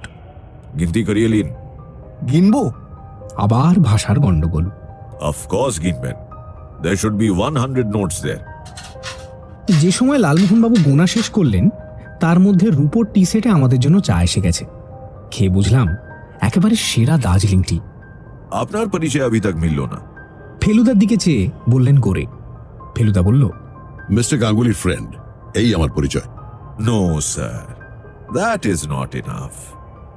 You are no ordinary person. আপনার চোখ, আপনার ভয়েস, আপনার height, walk, body, nothing is ordinary. আপনি আমাকে যদি নাই বলবেন তো ঠিক আছে, লেকিন সির্ফ মিস্টার গাঙ্গুলির দোস্ত যদি বলেন ও তো আমি বিশ্বাস করব না। ফেলুদা অল্প হেসে চায়ে চুমুক দিয়ে প্রসঙ্গটা চেঞ্জ করে ফেলল। আপনার অনেক বই আছে দেখছি। हाँ, but I don't read them. वो सब किताब only for show. तारापुर वाला दुकाने regular order, any good book that comes out, एक कॉपी हमाके पाठिए देय। একটা বাংলা বইও চলে এসেছে দেখছি। চোখ বটে ফেলুদার। ওই সারি সারি বিলিতি বইয়ের মধ্যে 15 হাত দূর থেকে ধরে ফেলেছে যে একটা বই বাংলা। শুধু বাংলা কেন মিস্টার মিটার, হিন্দি, মারাঠি, গুজরাটি সব আছে। আমার এক আদমি আছে বাংলা, হিন্দি, গুজরাটি 3টে ভাষা জানে। ওই 3 ভাষায় নোভেল পড়ে আমাকে সিনopsis করে দেয়। মিস্টার গাঙ্গুলির কিতাব का भी आउटलाइन पढ़िएছি আমি। You see mister Mitter, film बनाने के लिए तो ঘরে টেলিফোন বেজে উঠেছে। Excuse me. মিস্টার গোরে উঠে গেলেন। দরজার পাশে একটা তেপায়া টেবিলে রাখা সাদা টেলিফোন। हेलो, हाँ, होल्ड ऑन। আপনার টেলিফোন মিস্টার গাঙ্গুলি। লালমোহনবাবু এত চমকে উঠছেন, আশা করি তাতে ওর হার্ট-টাটের কোনো ক্ষতি হচ্ছে না। পুলকবাবু কি? টেলিফোনের দিকে যাবার পথে ভদ্রলোক প্রশ্ন করলেন, no sir, I don't know this person. Hello Feluda আর চোখে দেখছে লালমোহনবাবুর দিকে। হ্যালো, আরে হ্যাঁ হ্যালো। ফেলু, কেউ কিছু বলছে না তো? লাইন কাট হয়ে গেল হয়তো। অন্য সব শব্দ পাচ্ছি টেলিফোনে। এবার ফেলুদা উঠে গিয়ে লালমোহনবাবুর হাত থেকে টেলিফোনটা নিয়ে নিল। হ্যালো, হ্যালো, ছেড়ে দিয়েছে। আশ্চর্য, কে হতে পারে বলুন তো মশাই? ও নিয়ে চিন্তা করবেন না মিস্টার গাঙ্গুলি, বম্বাই শহরে এরকম হামেশা হয়। ফেলুদা দেখা দেখি আমরাও চেয়ার ছেড়ে উঠে পড়লাম। লালমোহনবাবুর পকেটে এত টাকা বলেই বোধহয় রহস্যজনক ফোনের ব্যাপারটা ওকে ততটা ভাবালো না। বেশ নিশ্চিন্তভাবেই ভদ্রলোক পরের কথাটা বললেন মিস্টার গোরেকে। আমরা আজ পুলকবাবুর ফিল্ম দেখতে যাচ্ছি লোটাসে। हाँ हाँ जरूर जावेन, वेरी गुड डायरेक्टर पुलक बाबू। जेट बहादुर भी बॉक्स ऑफिस में हिट होगा जरूर। দরজার মুখ পর্যন্ত এলেন mister Gore. Don't forget about the lunch tomorrow. Transport আছে তো আপনাদের সঙ্গে? আমরা আশ্বাস দিলাম যে সকাল থেকে রাত অবধি গাড়ির ব্যবস্থা করে দিয়েছেন পুলকবাবু। বাইরে বেরিয়ে এসে লিফটের বোতাম টিপে ফেলুদা বলল, মানি কাকে বলে দেখলেন তো লালমোহন বাবু? দেখলাম কি মশাই, তার খানিকটা তো আমার পকেটেই রয়েছে। নস্যি, নস্যি, লাখ টাকাও এদের কাছে নস্যি। টাকাটা দিয়ে রসিদ লিখিয়ে নিল না, সেটা দেখলেন তো? তার মানে আপনার পকেটটা কালো হয়ে গেছে কিন্তু। অর্থাৎ এই আপনার অন্ধকারে পদার্পণ শুরু। ঘড়াং শব্দে লিফটটা ওপরের কোনো ফ্লোর থেকে নেমে এসে আমাদের সামনে থামলো। সে আপনি যাই বলুন ফেলুবাবু, পকেটে টাকা এলে তা সে কালোই হোক। ফেলুদা লিফটে ঢোকার জন্য দরজা খুলেছিল, আর তার ফলেই জটায়ুর কথা বন্ধ। লিফটের ভেতর থেকে এক ঝলক উগ্র গন্ধ, গুলবাহার সেন্ট। এই গন্ধ আমরা তিনজনেই চিনি, বিশেষ করে লালমোহনবাবু। ঢিপ ঢিপ বুকে ফেলুদার পেছন পেছন লিফটে ঢুকে গেলাম। আমি একটা কথা না বলে পারলাম না। আচ্ছা, গুলবাহার সেন্ট মিস্টার সান্যাল ছাড়াও ভারতবর্ষের অনেকেই নিশ্চয়ই ব্যবহার করে। ফেলুদা কথার জবাবের বদলে গম্ভীরভাবে 17 নম্বর বোতাম টিপল। আমরা আরো 5 তলা উপরে উঠে গেলাম। অন্যান্য তলার মতোই 17 নম্বরেও 3খানা ঘর। বাঁদিকের দরজায় লেখা এইচ হেকরত। ফেলুদা বলল এটা নাকি জার্মান নাম। ডান দিকের দরজায় লেখা NC মানসুখানি, নির্ঘাত সিন্ধি নাম।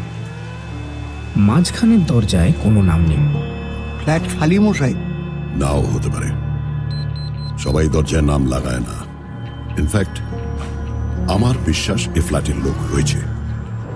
আমরা দুজনেই ফেলুদার দিকে চাইলাম। যে কলিং বেলের বোতাম ব্যবহার হয় না তাতে ধুলো জমে থাকা উচিত, অথচ এটা ভালো করে কাছ থেকে দেখুন আর অন্য দুটোর সঙ্গে মিলিয়ে দেখুন। কাছে গিয়ে দেখেই বুঝলাম ফেলুদা ঠিক বলেছে। দিব্যি চকচক করছে বোতাম, ধুলো লেশমাত্র নেই। টিপবেন নাকি মশাই? ফেলুদা অবশ্য বোতাম টিপল না। তার বদলে যেটা করলো সেটা আরো অনেক বেশি তাজ্জব ব্যাপার। মাটিতে উপুড় হয়ে শটান শুয়ে নাকটা লাগিয়ে দিল দরজার নিচে 1/2 ইঞ্চি ফাঁকটাতে। তারপর বার দুয়েক জোরে নিঃশ্বাস টেনে উঠে পড়ে বলল, কড়া কফির গন্ধ। তারপর যেটা করলো সেটাও অদ্ভুত। লিফট ব্যবহার না করে 18 তলা থেকে সিঁড়ি ধরে নামতে শুরু করলো। প্রত্যেক তলাতেই থেমে প্রায় 1/2 মিনিট ধরে ঘুরে ঘুরে কি যে দেখলো তা ওই জানে। সব সেরে নিচে যখন নামলাম তখন ঘড়িতে 5টা বেজে 10। বেশ বুঝতে পারছি যে বম্বে এসে আমরা একটা পেঁচালো রহস্যের মধ্যে জড়িয়ে পড়েছি।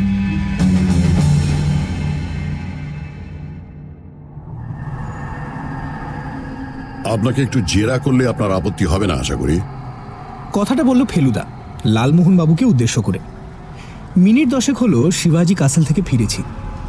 রিসেপশনে খবর পেয়েছি যে এই 1/2 ঘন্টা আগে, তার মানে যখন আমরা শিবাজি কাসেলের সিঁড়ি দিয়ে নামছিলাম তখন লালমোহন বাবুর একটা ফোন এসেছিল। কে করেছিল তা জানা নেই। আসলে পুলকই বারবার করছে। পুলক ছাড়া আর কেউ হতেই পারে না। এখন আমাদের ঘরে বসে ফেলুদার প্রশ্নটা শুনে লালমোহন বাবু বললেন, পুলিশের জেরাতেই যখন ফ্লাইং কালার্সে বেরিয়ে এলুম তখন আর আপনার জেরে কি আপত্তি থাকতে পারে?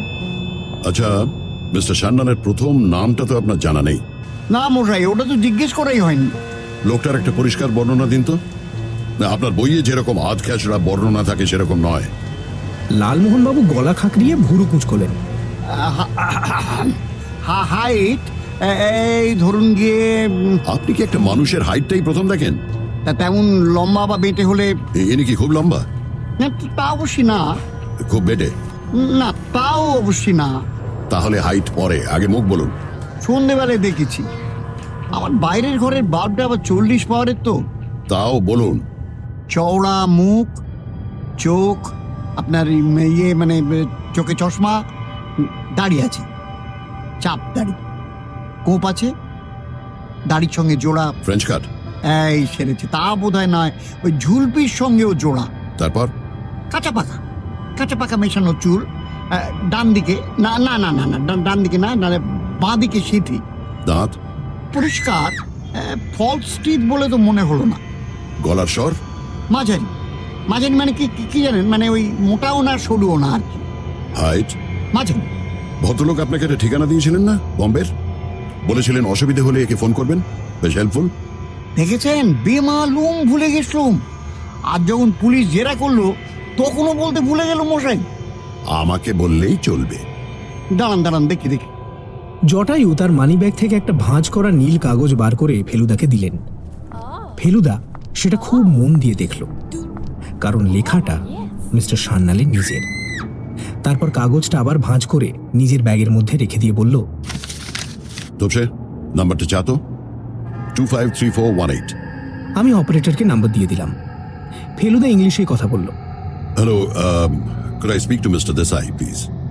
আচ্ছা ফ্যাসাদ, এই নাম্বারে নাকি মিস্টার দেসাই বলে কেউ থাকেই না। যিনি থাকেন তার পদবি পারেক, আর গত 10 বছর তিনি এই নাম্বারেই আছেন। লালমোহন বাবু, সান্যালকে আপনার নেক্সট গল্প বিক্রি করার আশা ছাড়ুন। লোকটি অত্যন্ত গোলমেলে, এবং আমার বিশ্বাস আপনি যে প্যাকেটটি বয়ে আনলেন সেটিও অত্যন্ত গোলমেলে। হ্যাঁ মানে সত্যি বলতে কি মশাই, লোকটিকে আমারও কেন জানি বিশেষ সুবিধের বলে মনে হচ্ছিল না। আপনার ওই কেন জানি কথাটা আমার মোটেই ভালো লাগে না। কেন সেটা জানতে হবে, বলতে হবে। চেষ্টা করে দেখুন তো পারেন কিনা। লালমোহন বাবুর অবশ্য ফেলুদার কাছে ধমক খাওয়ার অভ্যেস আছে। এটাও জানি যে উনি সেটা মাইন্ড করেন না, কারণ ধমক খেয়ে খেয়ে ওর লেখা যে অনেক ইমপ্রুভ করে গেছে সেটা উনি নিজেই স্বীকার করেন। লালমোহন বাবু সোজা হয়ে বসলেন। শুনুন শুনুন মশাই, 1 নম্বর লোকটা সোজাসুজি মুখের দিকে তাকিয়ে কথা বলে না। 2 নম্বর, সব কথা অত গলা নামিয়ে বলার কি দরকার আমি তাও জানি না। ভাবখানা যেন কোনো গোপন পরামর্শ করতে এসেছেন। আর 3 নম্বরটা হলো গিয়ে 3 নম্বর। দুঃখের বিষয় 3 নম্বরটা যে কি সেটা লালমোহন বাবু অনেক ভেবেও মনে করতে পারলেন না।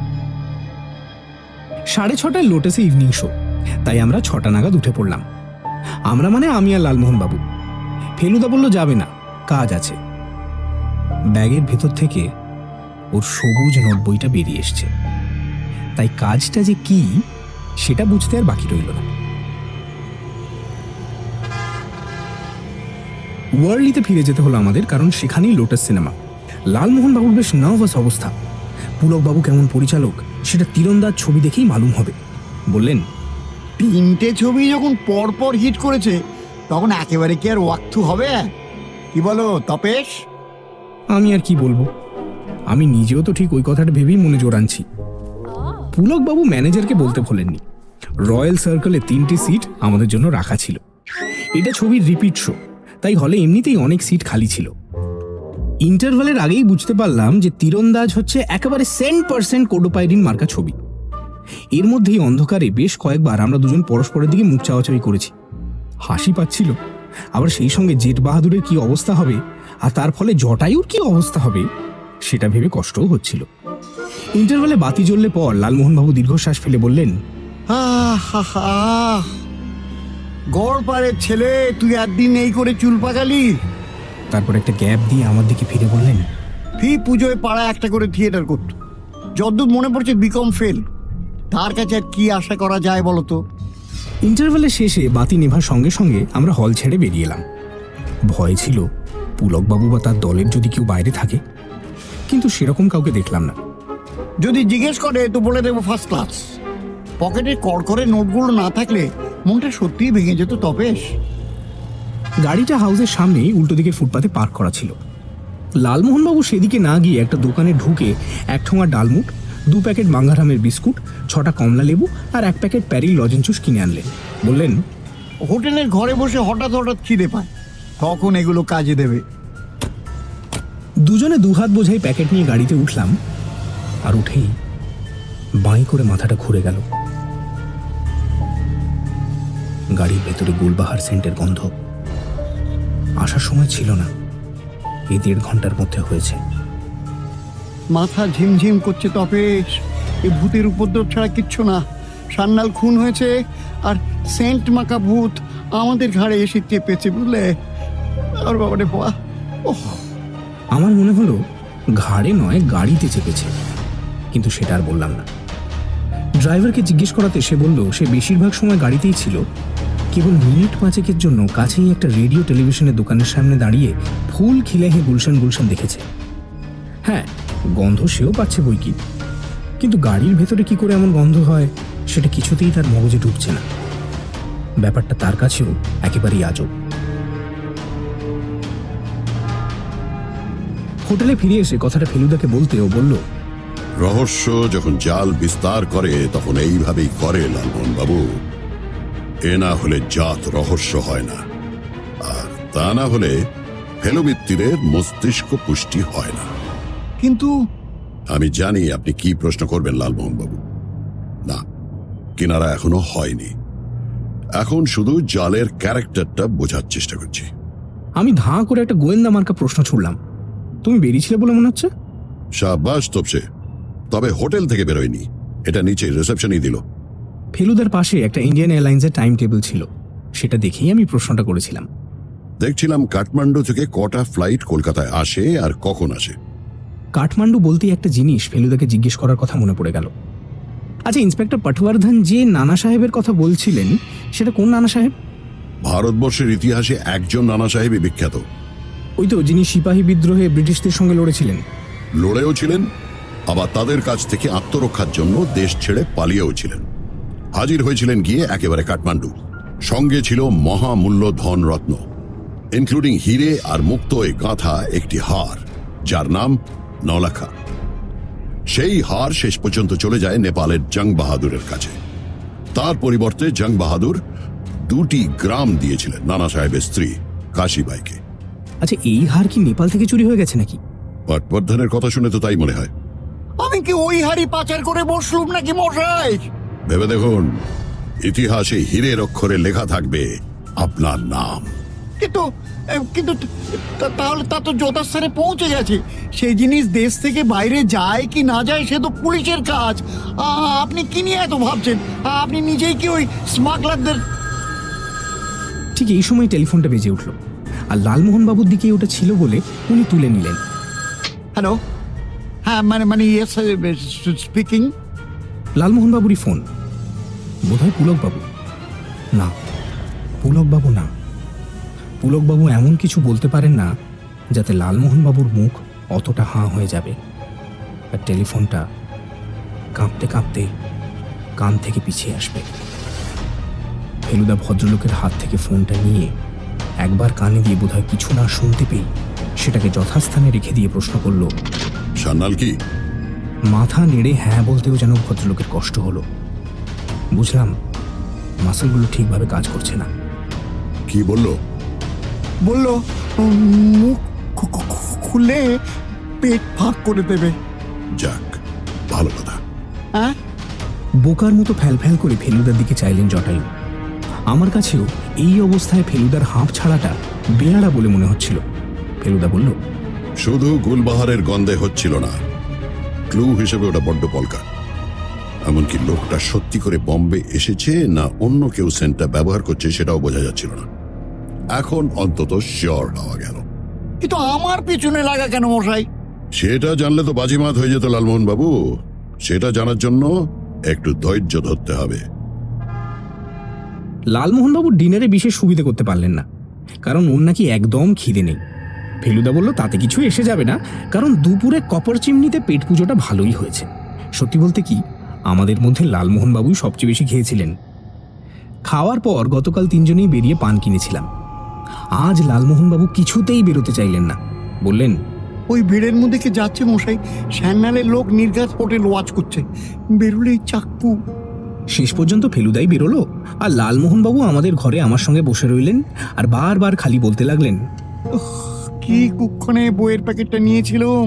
ক্রমে বর্তমান সংকটের মূল কারণ খুঁজতে খুঁজতে কি কুক্ষণে হিন্দি ছবির জন্য গপ্প লিখেছিলাম। আর সব শেষে আর কি কুক্ষণেই রহস্য উপন্যাস লিখতে শুরু করেছিলাম পর্যন্ত চলে গেলেন। আপনার একা শুতে ভয় করবে না তো? ফেলুদা পান বিলি করে জিজ্ঞেস করল। লালমোহনবাবু কোনো উচ্চবাচ্য করছেন না দেখে ফেলুদা আশ্বাস দিয়ে বলল, আমাদের ঘর থেকে বেরিয়েই প্যাসেজের ধারে একটা ছোট্ট ঘর আছে, দেখেছেন তো? ওখানে সবসময় বেয়ারা থাকে। হোটেলে সারা রাত কেউ না কেউ জেগে থাকে। এ তো আর শিবাজি ক্যাসেল নয়। শিবাজি কাসেল নামটা শুনে জটায়ু আরেকবার শিউরে উঠলেন, কিন্তু শেষ পর্যন্ত মনে সাহস এনে 10টা নাগাদ গুড নাইট করে নিজের ঘরে চলে গেলেন।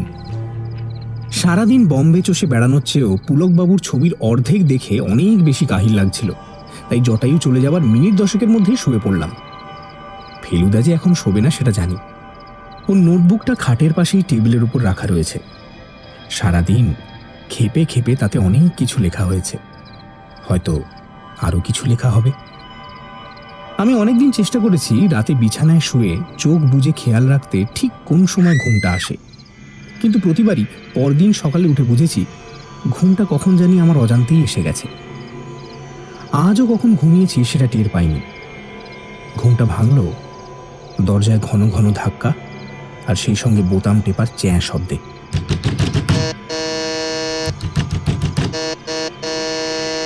উঠে দেখি ফেলুদার ল্যাম্প তখনও জ্বলছে, আর বালিশের পাশে রাখা আমার ঘড়িতে বলছে রাত 1:45। ফেলুদা দরজা খুলতেই হুমড়ি দিয়ে প্রবেশ করলেন জটায়ু। লালমোহনবাবু হাঁপালেও তিনি যে খুব ভয় পেয়েছেন সেটা মনে হলো না, আর যে কথাটা বললেন ঘরে ঢুকেই সেটাও ভয়ের কথা নয়। কেলেঙ্কারিয়াস ব্যাপার মশাই, কেলেঙ্কারিয়াস ব্যাপার। আগে খাটে এসে বসুন।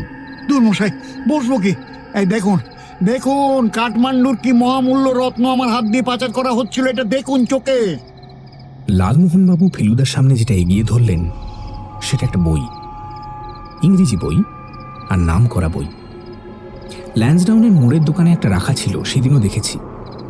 বইটা হলো শ্রী অরবিন্দের লেখা দ্য লাইফ ডিভাইন। ফেলুদারও চোখ কপালে উঠে গেছে। তার উপর আবার বাঁধাই এর গন্ডগোল। প্রথম 30 পাতার পর কয়েকটা পাতা পরস্পরের সঙ্গে ছেঁটে আছে। এ বই না দেখে কিনলে তো পুরো টাকাটা ডেড লস মশাই। পন্ডিচেরির বাইন্ডার এরকম কাঁচা কাজ করবে আপনি ভাবতে পারেন? তাহলে সেদিন কি দিলেন লাল শার্টের হাতে? জানেন কি দিলুম? আপনি ভাবতে পারেন? আমার নিজের বই মশাই, নিজের বই, বোম্বাইয়ের বোম্বেটে। পুলককে তো পাণ্ডুলিপির কপি পাঠিয়েছিল, তো এবার ভাবলো 1 কপি ছাপা বই দেবো with my blessings and my autograph. আরও 3 কপি রয়েছে এখনো আমার বাগে, প্রত্যেকটি ব্রাউন কাগজে মোড়া।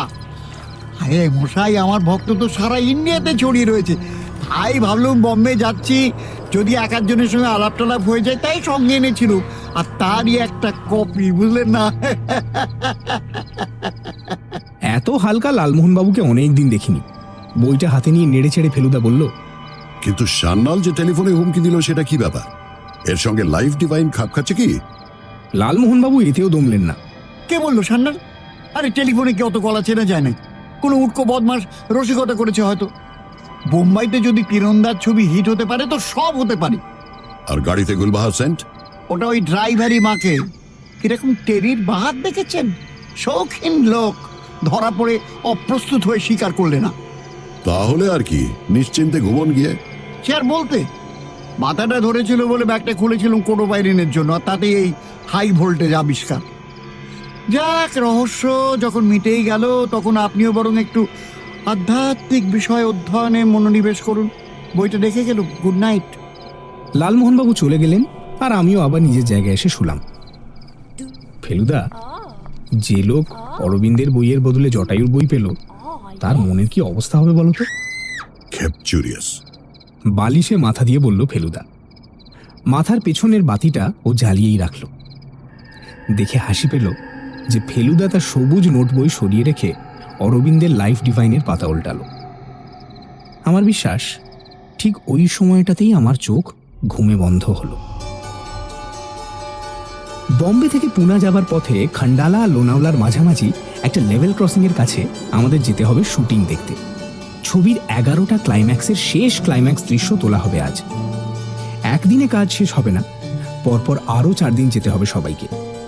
আমরা ঠিক করেছি যদি আজ ভালো লাগে তাহলে বাকি কদিনও যাব। ট্রেনটা এই 5 দিনই পাওয়া যাবে, প্রতিদিনই ঠিক 1টা থেকে 2টো, অর্থাৎ 1 ঘন্টার জন্য। ডাকাত দলের ঘোড়া আর হিরোর লিঙ্কন কনভার্টিবল থাকবে সারা দিনের জন্য। ছবির ভিলেন ইঞ্জিন ড্রাইভারের জায়গা দখল করে ট্রেন চালিয়ে নিয়ে চলেছে। সেই ট্রেনেরই একটা কামরায় হাত পা বাঁধা অবস্থায় পড়ে রয়েছে হিরোইন আর তার কাকা। মোটরে করে হিরো ট্রেনের উদ্দেশ্যে ধাওয়া করেছে। এদিকে হিরোর যে যমজ ভাই, যাকে ছেলেবেলায় ডাকাতে ধরে নিয়ে গিয়েছিল আর যে এখন নিজেই ডাকাত, সে আসছে ঘোড়া করে দলবল নিয়ে ট্রেনটাকে অ্যাটাক করবে বলে। মোটরে হিরো এসে পৌঁছানোর প্রায় সঙ্গে সঙ্গেই ডাকাত ভাই ঘোড়া থেকে চলন্ত ট্রেনে লাফিয়ে পড়ে। ইঞ্জিনের ভেতরে ফাইট হয়, ভিলেন ড্রাইভার খতম হয়। সেই সময় মোটরে করে হিরো এসে পড়ে, আর তারপর বাকি অংশ রূপলী পর্দায় দেখিবেন। আসলে শেষটা নাকি 3 রকম ভাবে তোলা হবে, তারপর পর্দায় যেটা বেশি ভালো লাগে সেটা রাখা হবে। পুলকবাবু সকালে 3 মিনিটের জন্য ঢু মেরে গেলেন। আমাদের ব্যবস্থা সব ঠিকঠাক জেনে বললেন, কোথায় হে জেলালু, তোকে দেখেই বোঝা যাচ্ছে তীরন্দাজ তোর খুব ভালো লেগেছে। হ্যাঁ কে?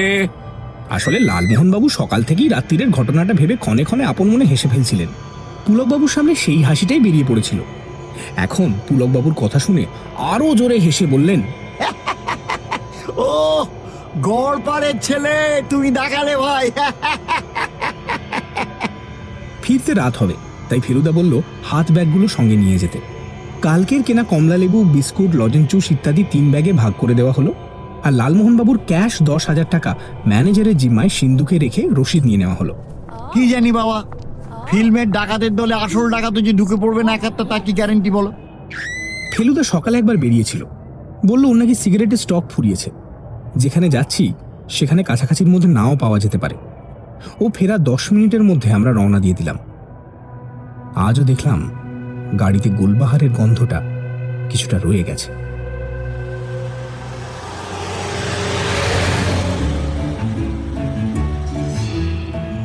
বম্বে থেকে থানে স্টেশন প্রায় 25 কিলোমিটার। সেখান থেকে রাস্তা ডাইনে ঘুরে ন্যাশনাল হাইওয়ে ধরে পুনার দিকে চলে গেছে। এই রাস্তায় 80 কিলোমিটার গেলেই খান্ডালা।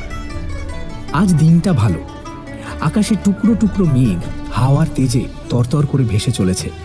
তার ফাঁক দিয়ে রোদ বেরিয়ে বম্বে শহরটাকে বারবার ধুয়ে দিচ্ছে। পুলকবাবু বলে গেছেন শুটিংয়ের জন্য এটা নাকি আইডিয়াল ওয়েদার। লালমোহনবাবুর অবশ্য আজকে সবকিছুই ভালো লাগছে। খালি খালি বললেন, বিলেত যাবার আশ মিটে গেল মশাই। বাসে লোক ঝুলছে না সেটা লক্ষ্য করেছেন? ওহ, কি দারুণ সিভিক সেন্স ওদের বলুন। থানে পৌঁছতে লাগলো প্রায় 1 ঘন্টা। এখন 9:15। হাতে সময় আছে, তাই আমরা 3 জন আর ড্রাইভার স্বরূপলাল একটা চায়ের দোকানের সামনে গাড়ি দাঁড় করিয়ে এলাচ দেওয়া চা খেলাম।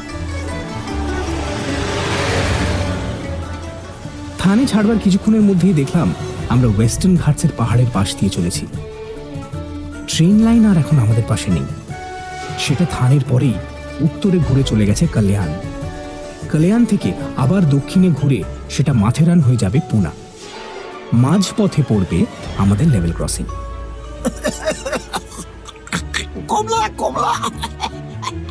পথে লালমোহনবাবুর গলায় কমলালেবুর বিচি আটকে গিয়ে বিষম লাগা ছাড়া আর কোনো ঘটনা ঘটেনি। ফেলুদার মনের অবস্থা কি সেটা ওর মুখ থেকে বোঝা যাচ্ছিল না। ও গম্ভীর মানেই যে চিন্তিত সেটা ফেলুদার বেলায় খাটে না, এ আমি আগেও দেখেছি। 12:30 নাগাদ খান্ডালা ছাড়িয়ে মাইল খানেক যেতেই সামনে দূরে রাস্তার ধারে একটা জায়গায় মনে হলো যেন মেলা বসেছে। তারপর মনে হলো মেলায় এত গাড়ি থাকবে কেন? আরো কাছে যেতে গাড়ি আর মানুষ ছাড়া আরেকটা জিনিস চোখে পড়ল, সেটা হচ্ছে ঘোড়া। এবারে বুঝলাম ভিড়টা আসলে হচ্ছে জেট বাহাদুরের শুটিংয়ের দল। সব মিলিয়ে অন্তত 100 খানিক লোক। বাক্স প্যাঁটরা, ক্যামেরা, আলো, রিফ্লেক্টর, শতরঞ্জি, সে এক এলাহি ব্যাপার।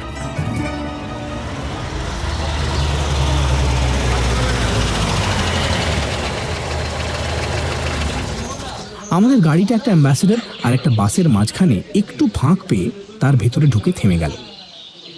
আমরা নামার সঙ্গে সঙ্গেই পুলকবাবু এগিয়ে এলেন। তার মাথায় একটা সাদা ক্যাপ আর গলায় ঝোলানো একটা দূরবীনের মতো যন্ত্র। গুড মর্নিং, সব ঠিক আছে? আমরা 3 জনেই মাথা নেড়ে হ্যাঁ জানিয়ে দিলাম। শোন, মিস্টার গোরের ইনস্ট্রাকশন বুঝলি না, উনি মাথেরানে আছেন। সেখান থেকে ট্রেন আসছে, রেল কোম্পানির কর্তাদের সাথে কথাবার্তা আছে, কিছু পেমেন্টও আছে বোধ হয়। উনি ট্রেনের সঙ্গেই চলে আসবেন অথবা মোটরে করে আসবেন। হ্যাঁ, তোরা এই ট্রেনটা এলেই খবর পেয়ে যাবি। মুদ্রা কথা, উনি আসুন বা না আসুন, তো এই ট্রেনটা এলেই তোরা ফার্স্ট ক্লাসে উঠে পড়বি। All clear? All clear. বাস। বম্বের ফিল্ম লাইনে যে এত বাঙালি কাজ করে এটা আমার ধারণা ছিল না। তাদের মধ্যে কেউ কেউ যে ফেলুদাকে চিনে ফেলবে তাতে আর আশ্চর্য কি। ক্যামেরাম্যান দাশু ঘোষের সঙ্গে পরিচয় হতেই তার চোখ কুঁচকে গেল। মিত্তির, আপনি কি ডিটেক? ধরেছেন ঠিক, কিন্তু চেপে রাখুন। কেন মশাই, আপনি তো আমাদের প্রাইড। সেবারে এলোরার মূর্তি চুরির ব্যাপারটা। ফেলুদা আবার ঠোঁটে আঙুল দিয়ে ভদ্রলোককে থামালো। আবার কোনো তদন্ত করছেন নাকি এখানে? আগে না, স্রেফ বেড়াতে এসেছি আমার এই বন্ধুটির সঙ্গে। এ দৃশ্যে দাশু ঘোষ ছাড়া আরো দুজন ক্যামেরাম্যান কাজ করছেন, তারা অবাঙালি। পুলকবাবুর 4 জন অ্যাসিস্ট্যান্টের 2 জন বাঙালি। যারা অ্যাক্টিং করবেন তাদের মধ্যে অবশ্য কেউই বাঙালি নেই। অর্জুন মেহরোত্রা ছাড়া আছেন ভিলেন বেশি মিকি, শুধু মিকি, পদবি ব্যবহার করেন না। বম্বের উঠতি ভিলেনের মধ্যে টপ, একসঙ্গে 37টা ছবি সই করেছেন, যদিও তার মধ্যে 29টার গপ্প চেঞ্জ করে ফাইটের সংখ্যা কমাতে হচ্ছে। ভাগ্যে জেট বাহাদুরে মাত্র 4টে ফাইট, না হলে পুলকবাবু আর মিস্টার গোড়েকেও মাথা চুলকোতে হতো। এসব খবর আমাদের দিলেন প্রোডাকশন ম্যানেজার সুদর্শন দাস। উনি উড়িষ্যার লোক, অনেকদিন বম্বেতে রয়েছেন। তবে এই ছবিটা হয়ে গেলেই নাকি কটক ফিরে গিয়ে ওড়িয়া ছবি পরিচালনা করবেন। ফেলুদা ইতিমধ্যে হাঁটতে হাঁটতে চলে গেছে আরেকটা জটলার দিকে। সেখানে ডাকাতের দলকে মেকআপ করে পোশাক পরানো হচ্ছে। একজন ডাকাতের সঙ্গে ফেলুদাকে দিব্যি বাতচিত করতে দেখে একটু অবাক হয়ে এগিয়ে গেলাম। তারপর ডাকাতের গলা শুনে বুঝলাম, ওমা, এই যে কুংফু এক্সপার্ট ভিক্টর পেরুমেল। হিরোর যমজ ভাইয়ের মেকআপ করা হয়েছে তাকে। ছুটন্ত ঘোড়া থেকে লাফিয়ে চলন্ত ট্রেনের ছাদে পড়তে হবে, তারপর 6টা কামরা ছাদের উপর দিয়ে হেঁটে গিয়ে একেবারে ইঞ্জিনে পৌঁছে ভিলেন বেশি মিকিকে ঘায়েল করতে হবে। তারপর হিরো আর তার 20 বছর না দেখা ডাকাত বনে যাওয়া ভাইয়ের মধ্যে হাই ভোল্টেজ সংঘর্ষ। লালমোহনবাবু এই এলাহি ব্যাপার দেখে কেমন যেন চুপ মেরে গেছেন। যদিও ভেবে দেখলে তার ফুর্তি হওয়ার কথা, কারণ তার গল্পকে ঘিরেই এত হইহল্লা। বললেন, একটা গপ্প লিখে এতগুলো লোককে এত হ্যাঙ্গাম, এত পরিশ্রম, এত খরচের মধ্যে ফেলেছি, এটা ভাবতে একটা পিকিউলিয়ার ফিলিং হচ্ছে তপেশ। একসময় নিজেকে রীতিমতো শক্তিশালী বলে মনে হচ্ছিল, আবার মাঝে মাঝে আবার গিল্টিও লাগছে। অবশেষে সেই সঙ্গে এও মনে হচ্ছে যে এরা লেখককে কোনো সম্মান দেয় না। কটা লোক বলো তপেশ, কটা লোক এখানে জটায়ুর নাম জানে সেটা বলতে পারো তুমি? আহা, ছবি যদি হিট হয় তাহলে নিশ্চয়ই জানবে লালমোহনবাবু। আশা করি।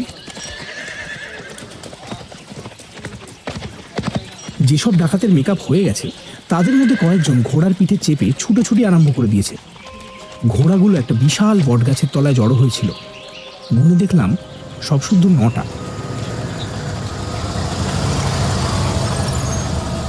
মিনিট খানেকের মধ্যেই নীল কাঁচ তোলা একটা প্রকাণ্ড সাদা লিঙ্কন কনভার্টেবল গাড়িতে হিরো আর ভিলেন এসে হাজির হলো। হিরোইনের দরকার লাগবে না, কারণ ট্রেনের কামরায় বন্দি অবস্থায় তার শটগুলো নাকি স্টুডিওতেই তোলা হবে। সেটা এক হিসেবে ভালো। এই 2 পুরুষ তারকা গাড়ি থেকে নামতেই চারিদিকে যা শোরগোল পড়ে গেল। হিরোইন থাকলে না জানি কি হতো। সুদর্শনবাবু চা এনে দিয়েছিলেন। আমরা খাওয়া শেষ করে পেয়ালা ফেরত দিচ্ছি, এমন সময় মাঝখাই গলায় লাউডস্পিকারের হাঁক শোনা গেল।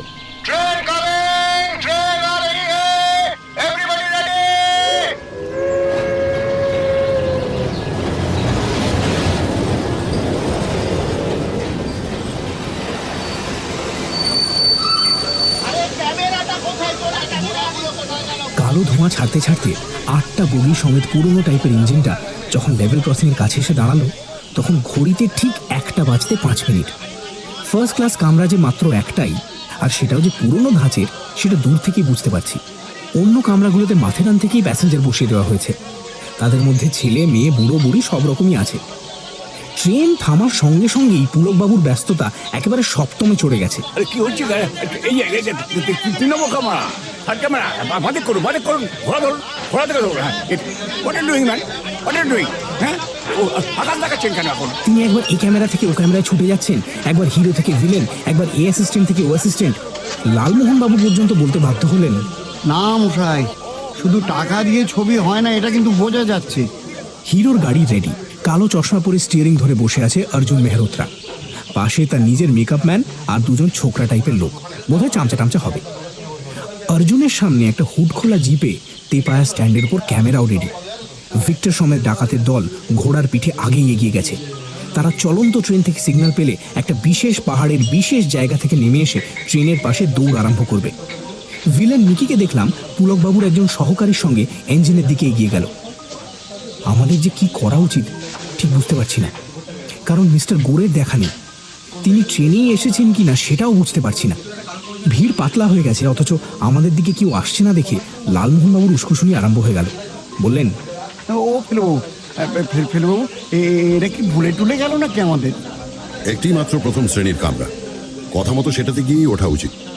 দেখি আরো 2 মিনিট। 2 মিনিটের আগেই ইঞ্জিন থেকে দুটো হুইসেল শোনা গেল, আর সেই মুহূর্তে সুদর্শন দাসের হাঁক, এই যে মশাই, আপনারা চলে আসুন, চলে আসুন। আমরা হাতে ব্যাগ নিয়ে দৌড় দিলাম। সুদর্শনবাবু আমাদের ফার্স্ট ক্লাসের দরজা অবধি পৌঁছে দিলেন। বললেন, আরে আমি তো কিছুই জানতাম না, এইমাত্র একজন লোক এসে খবর দিলে, বললে গোড়ে সাহেব 8 ঘন্টার মধ্যে এসে পড়বেন। প্রথম শটের পর ট্রেন আবার এইখানেই ফিরে আসবে। উঠুন উঠুন উঠুন। কামরায় উঠে দেখি একটা বেঞ্চির ওপর বড় জলের ফ্লাস্ক আর সাফারি রেস্টুরেন্টের নাম লেখা 4টে সাদা কাগজের বাক্স, অর্থাৎ আমাদের লাঞ্চ। এত ব্যস্ততার মধ্যেও ভদ্রলোকের যে আশ্চর্য খেয়াল, সেটা স্বীকার করতেই হবে।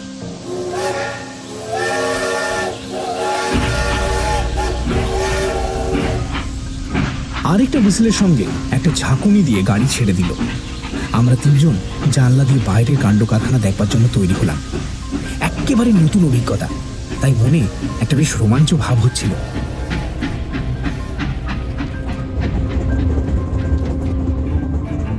গাড়ি ক্রমশ স্পিড নিচ্ছে। ডান পাশ দিয়ে রাস্তা গেছে, সেদিকের বেঞ্চিতেই বসেছি আমরা 3জন। বাঁ দিকে পাহাড় পড়বে, অর্থাৎ সেটা হলো ডাকাতের দিক। ডান দিকটা হিরোর দিক। আরও একটু স্পিড বাড়ার পর ডান দিকের রাস্তা দিয়ে প্রথমে ক্যামেরা সমেত জিপ, তারপর হিরোর গাড়ি আসতে দেখা গেল। এখন অবশ্য হিরো ছাড়া গাড়িতে আর কেউ নেই। ক্যামেরার মুখটাও যে তার দিকেই ঘোরানো, সেটা বুঝতে পারলাম। যিনি ছবি তুলছেন তিনি ছাড়া আরও 3জন লোক রয়েছেন। তার মধ্যে একজন হলো পুলকবাবুর অ্যাসিস্ট্যান্ট। সে হাতে একটা চোঙা নিয়ে তার ভেতর দিয়ে হিরোকে নির্দেশ দিচ্ছে।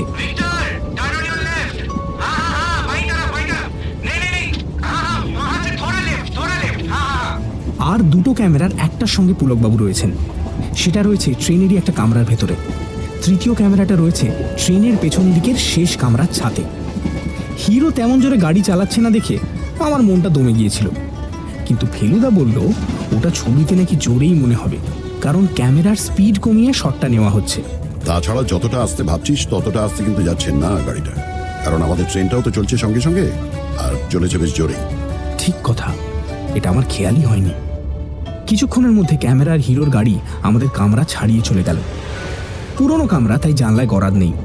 গলা বাড়িয়ে আরো কিছুক্ষণ দেখার ইচ্ছে ছিল, কিন্তু ফেলুদা বাধা দিয়ে বলল, জেড বাহাদুর ছবি দেখতে গিয়ে যদি পর্দায় দেখিস তুই গলা বাড়িয়ে শুটিং দেখছিস, সেটা কি খুব ভালো হবে?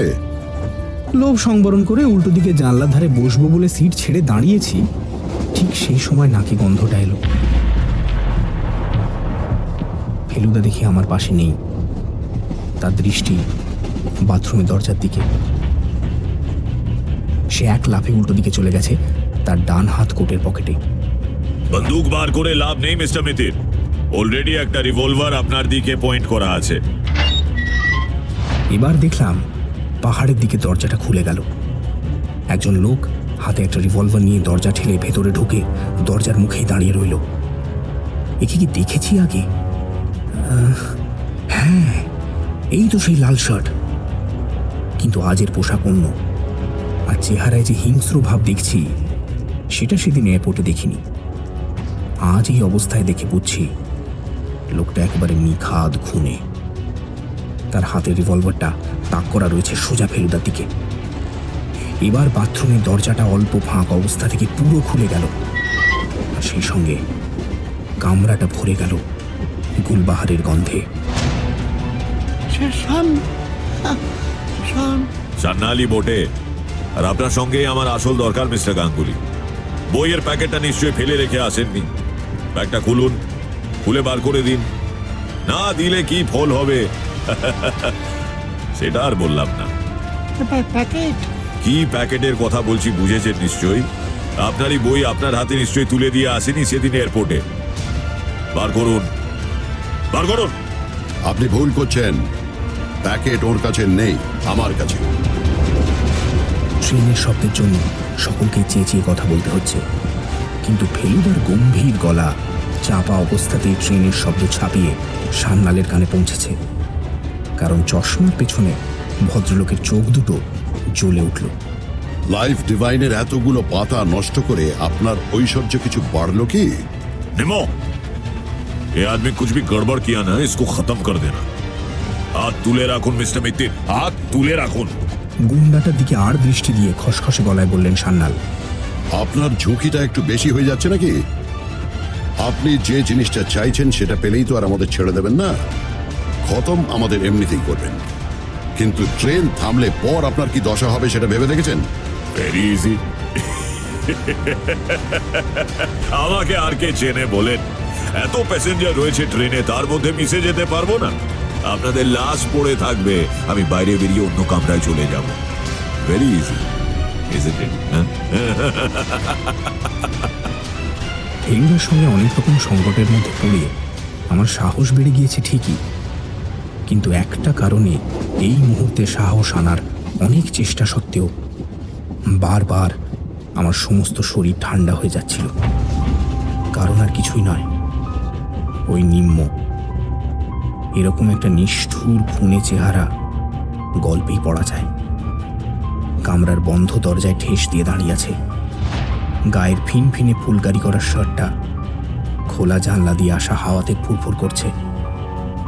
টান হাতটা ট্রেনের ঝাঁকুনিতে দুললেও রিভলভারটা ঠিকই ফেলুদার দিকে তাক করা রয়েছে। সান্যাল এক পা করে এগিয়ে এলেন, নাকটা জ্বলে যাচ্ছে সেন্টের গন্ধে। সান্যালের দৃষ্টি ফেলুদার ব্যাগের দিকে।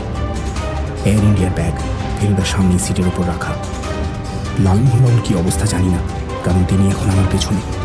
ট্রেনের আওয়াজের মধ্যেও ওর হাঁপানির টানের মতো নিঃশ্বাসের শব্দ শুনতে পাচ্ছি। ট্রেন ছুটে চলেছে, তার মানে শুটিংও হয়ে চলেছে নিশ্চয়ই।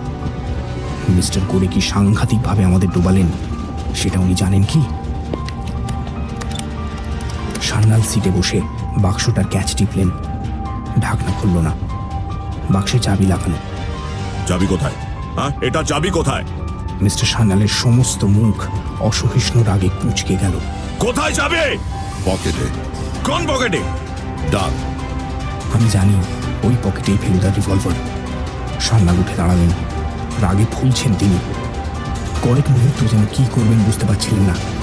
তারপর এই, তুমি এসো। আমার দিকে ফিরে গর্জিয়ে উঠলেন মিস্টার সান্যাল। ফেলুদাও আমার দিকে চাইল। ইঙ্গিতে বুঝলাম সে আমাকে সান্যালের আদেশ পালন করতে বলছে। যখন ফেলুদার দিকে এগোচ্ছি তখন ট্রেনের শব্দ ছাড়া আরেকটা শব্দ কানে এলো, ঘোড়ার খুরের শব্দ। এর মধ্যে কখন যে বাঁদিকে পাহাড় এসে গেছে তা খেয়ালই করিনি। ফেলুদার পকেটে যখন হাত ঢোকাচ্ছি তখন দেখলাম পাহাড়ের গা দিয়ে ধুলো উড়িয়ে ডাকাতের দল নামছে। রিভলভারের পাশে হাতড়াতেই চাবি ঠেকলো হাতে। দিয়ে দে। আমি চাবি দিয়ে দিলাম মিস্টার সান্যালকে। ফেলুদার হাত দুটো এখনো মাথার ওপর। সান্যাল বাক্সের তালায় চাবি লাগিয়ে ঘোরালেন। বাক্স খুলে গেল। লাইফ ডিভাইন উপরেই রাখা। বাক্স থেকে বই বেরিয়ে এলো। জানলা ঠিক বাইরেই ঘোড়ার খুর, একটা না অনেকগুলো। তীর বেগে নেমে আসছে পাহাড়ের গা বেয়ে, ছুটে চলেছে ট্রেনের সঙ্গে পাল্লা দিয়ে। সান্যাল বইটা হাতে নিয়ে কয়েকটা পাতা উল্টিয়ে যেখানে পৌঁছলেন তারপরে আর উল্টানো যায় না, কারণ সেগুলো পরস্পরের সঙ্গে সাঁটা। এবার উল্টানোর বদলে সান্যাল একটা অদ্ভুত কাজ করলেন। পাতার মাঝখানটা খামচিয়ে সেটাকে ছিঁড়ে ফেললেন, আর ফেলতেই তার তলায় একটা চৌকো খোপ বেরিয়ে পড়ল। পাতাগুলোর মাঝখানটা একসঙ্গে কেটে ফেলে খোপটা তৈরি করা হয়েছে। খোপের ভেতর দৃষ্টি দিতেই সান্যালের মুখের অবস্থা দেখবার মতো হলো। উনি ভেতরে কি আশা করেছিলেন জানি না। এখন বেরোলো খানাস্টিক সিগারেটের পোড়া টুকরো, ডজন খানিক পোড়া দেশলাই, আর বেশ খানিকটা সিগারেটের ছাই। কিছু মনে করবেন না, ওটাকে ছাইদান হিসেবে ব্যবহার করার লোভ সামলাতে পারলাম না।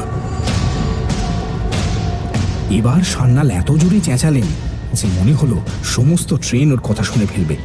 বেয়াদবির জায়গা পাওনি তুমি? ভেতরের আসল জিনিস কোথায়? কি জিনিসের কথা বলছেন আপনি? স্কাউন্ডারেল, তুমি জানো না কিসের কথা বলছি? নিশ্চয়ই জানি, কিন্তু আপনার মুখ থেকে শুনতে চাই। কোথায় সে জিনিস? পকেটে। কোন পকেটে? বাঁ পকেটে। ডাকাতের দল এখন জানলার ঠিক বাইরে, কারণ পাহাড় আরো কাছে চলে এসছে। ধুলো এসে ঢুকছে আমাদের কামরায়। You there! আমি জানি আমার উপর আবার হুকুম হবে। হাঁ করে দাঁড়িয়ে আছো কি? যাও, হাত ঢোকাও। আবার আদেশ মানতে হলো। এবার পকেট থেকে যে জিনিস বেরোলো তেমন জিনিস আমি কোনোদিন হাতে ধরিনি। হিরে আর মুক্তো দিয়ে গাঁথা এই আশ্চর্য হার একমাত্র রাজা বাদশাদের হাতেই মানায়। মিস্টার সান্যালের চোখ জলজল করছে, কিন্তু এবার রাগে নয়, লোভে, উল্লাসে। আমার হাত সান্যালের দিকে এগিয়ে গেল। ফেলুদার হাত মাথার উপর তোলা। লালমোহনবাবুর মুখ দিয়ে গোঙানির মতো শব্দ বেরোচ্ছে। ডাকাতের দল। একটা ভারী শব্দের সঙ্গে সঙ্গে আমাদের কামরাটা যেন একটু কেঁপে উঠল। আর তারপরেই দেখলাম নিম্মু কামরার নিচেতে গড়াগড়ি দিচ্ছে, কারণ একজোড়া পা জানলা দিয়ে ঢুকে শটান সজোরে লাথি মেরেছে তার গায়ে। ফলে নিম্মুর হাতে রিভলভার ছুটে গিয়ে সিলিং এর বাতির কাঁচ চুরমার করে দিল, আর সেই সঙ্গে ফেলুদারও হাতে বিদ্যুৎ বেগে চলে এলো তার নিজের রিভলভার। এবার পাহাড়ের দিকে দরজাটা আবার খুলে গেল, আর সেই দরজা দিয়ে ডাকাতের বেশে যিনি ঢুকলেন তাকে আমরা তিনজনেই খুব ভালো করে চিনি। Thank you, Victor.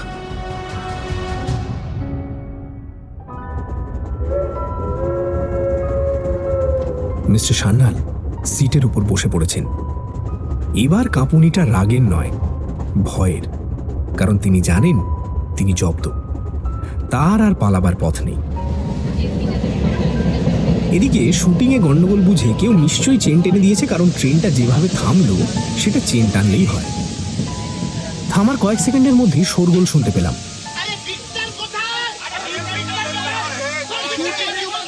একই লোকের নাম ধরে অনেকে চিৎকার করছে।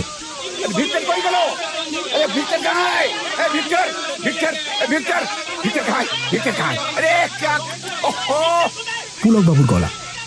যত গন্ডগোল তো ভিক্টরকে নিয়েই, কারণ তার লাফিয়ে পড়ার কথা ছাতে, আর সে কিনা সোজা এসে ঢুকেছে আমাদের কামরায়। ফেলুদা দরজা খুলে মুখ বার করে পুলকবাবুকে ডাকলো। এই যে মশাই, এদিকে। ভদ্রলোক হন্তদন্ত হয়ে আমাদের কামরায় উঠে এলেন। দেখে মনে হলো তার শেষ অবস্থা, কারণ শুনেছি এই ধরনের একটা শটে গন্ডগোল হওয়া মানে প্রায় 30,000 টাকা জলে যাওয়া। अब इधर खड़ा है, क्या हुआ तुम्हारा? क्या हुआ?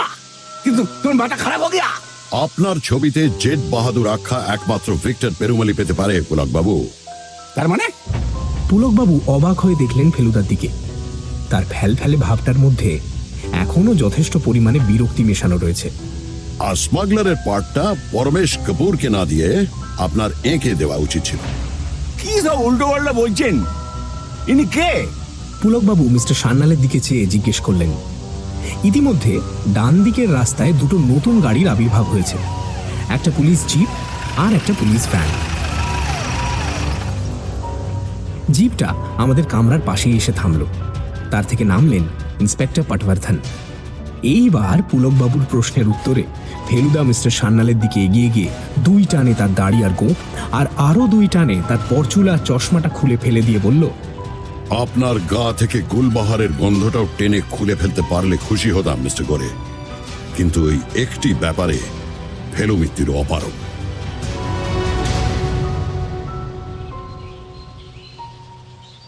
গোরে আর নিমোর হাতে হাতকড়া পড়েছে। নানা সাহেবের 9 লক্ষা হার এখন পুলিশের জিম্মায়। আজ যে এরম একটা ঘটনা ঘটতে পারে সেটা ফেলুদা আগেই বুঝেছিল, আর তাই ও সকালে সিগারেট কিনতে যাওয়ার নাম করে ইন্সপেক্টর পটবর্ধনের সঙ্গে দেখা করে পুলিশের ব্যবস্থা করে এসেছিল। গোরে নাকি এককালে একটানা 12 বছর কলকাতায় ছিল, শুধু ডন বস্কো নয়, সেন্ট জেভিয়ার্সেও পড়েছে, তাই বাংলাটা সে ভালোই জানে। যদিও বম্বেতে সে সচরাচর হিন্দি, মারাঠি আর ইংরেজিটাই ব্যবহার করে। রে লালু, তো ভেঙে পড়ছিস কেন? প্রডিউসার মিসায় ধরা পড়লে তোর ছবি বন্ধ হয়ে যাবে, একথা তোকে কে বলেছে? প্রশ্নটা করলেন পুলকবাবু। লালমোহনবাবু কিছুই বলেননি, কেবল ঘাড় গোঁজ করে গম্ভীর হয়ে বসেছিলেন। যদিও এটা ঠিক যে গম্ভীর হবার একটা কারণ হলো জেট বাহাদুরের ভবিষ্যৎ সম্বন্ধে চিন্তা। জেট বাহাদুরকে কেউ রুখতে পারবে না, বুঝলি তো লালু? আরে গোরে চুলোয় যাক, গোল্লায় যাক, জমে দক্ষিণ দূরে যাক, কিচ্ছু যায় আসে না, বুঝলি না? আরে প্রডিউসার তো বোম্বেতে একটা নয়। আরে চুনি পাঞ্চুলি নাম শুনেছিস? চুনি পাঞ্চুলি তো 1 বছর ধরে আমার পেছনে লেগে আছে। হ্যাঁ, দেখবি তোরা থাকতে থাকতে নতুন ব্যানারে আবার কাজ শুরু হয়ে গেছে। আমরা বসে আছি খান্ডালা ডাক বাংলোর বারান্দায়।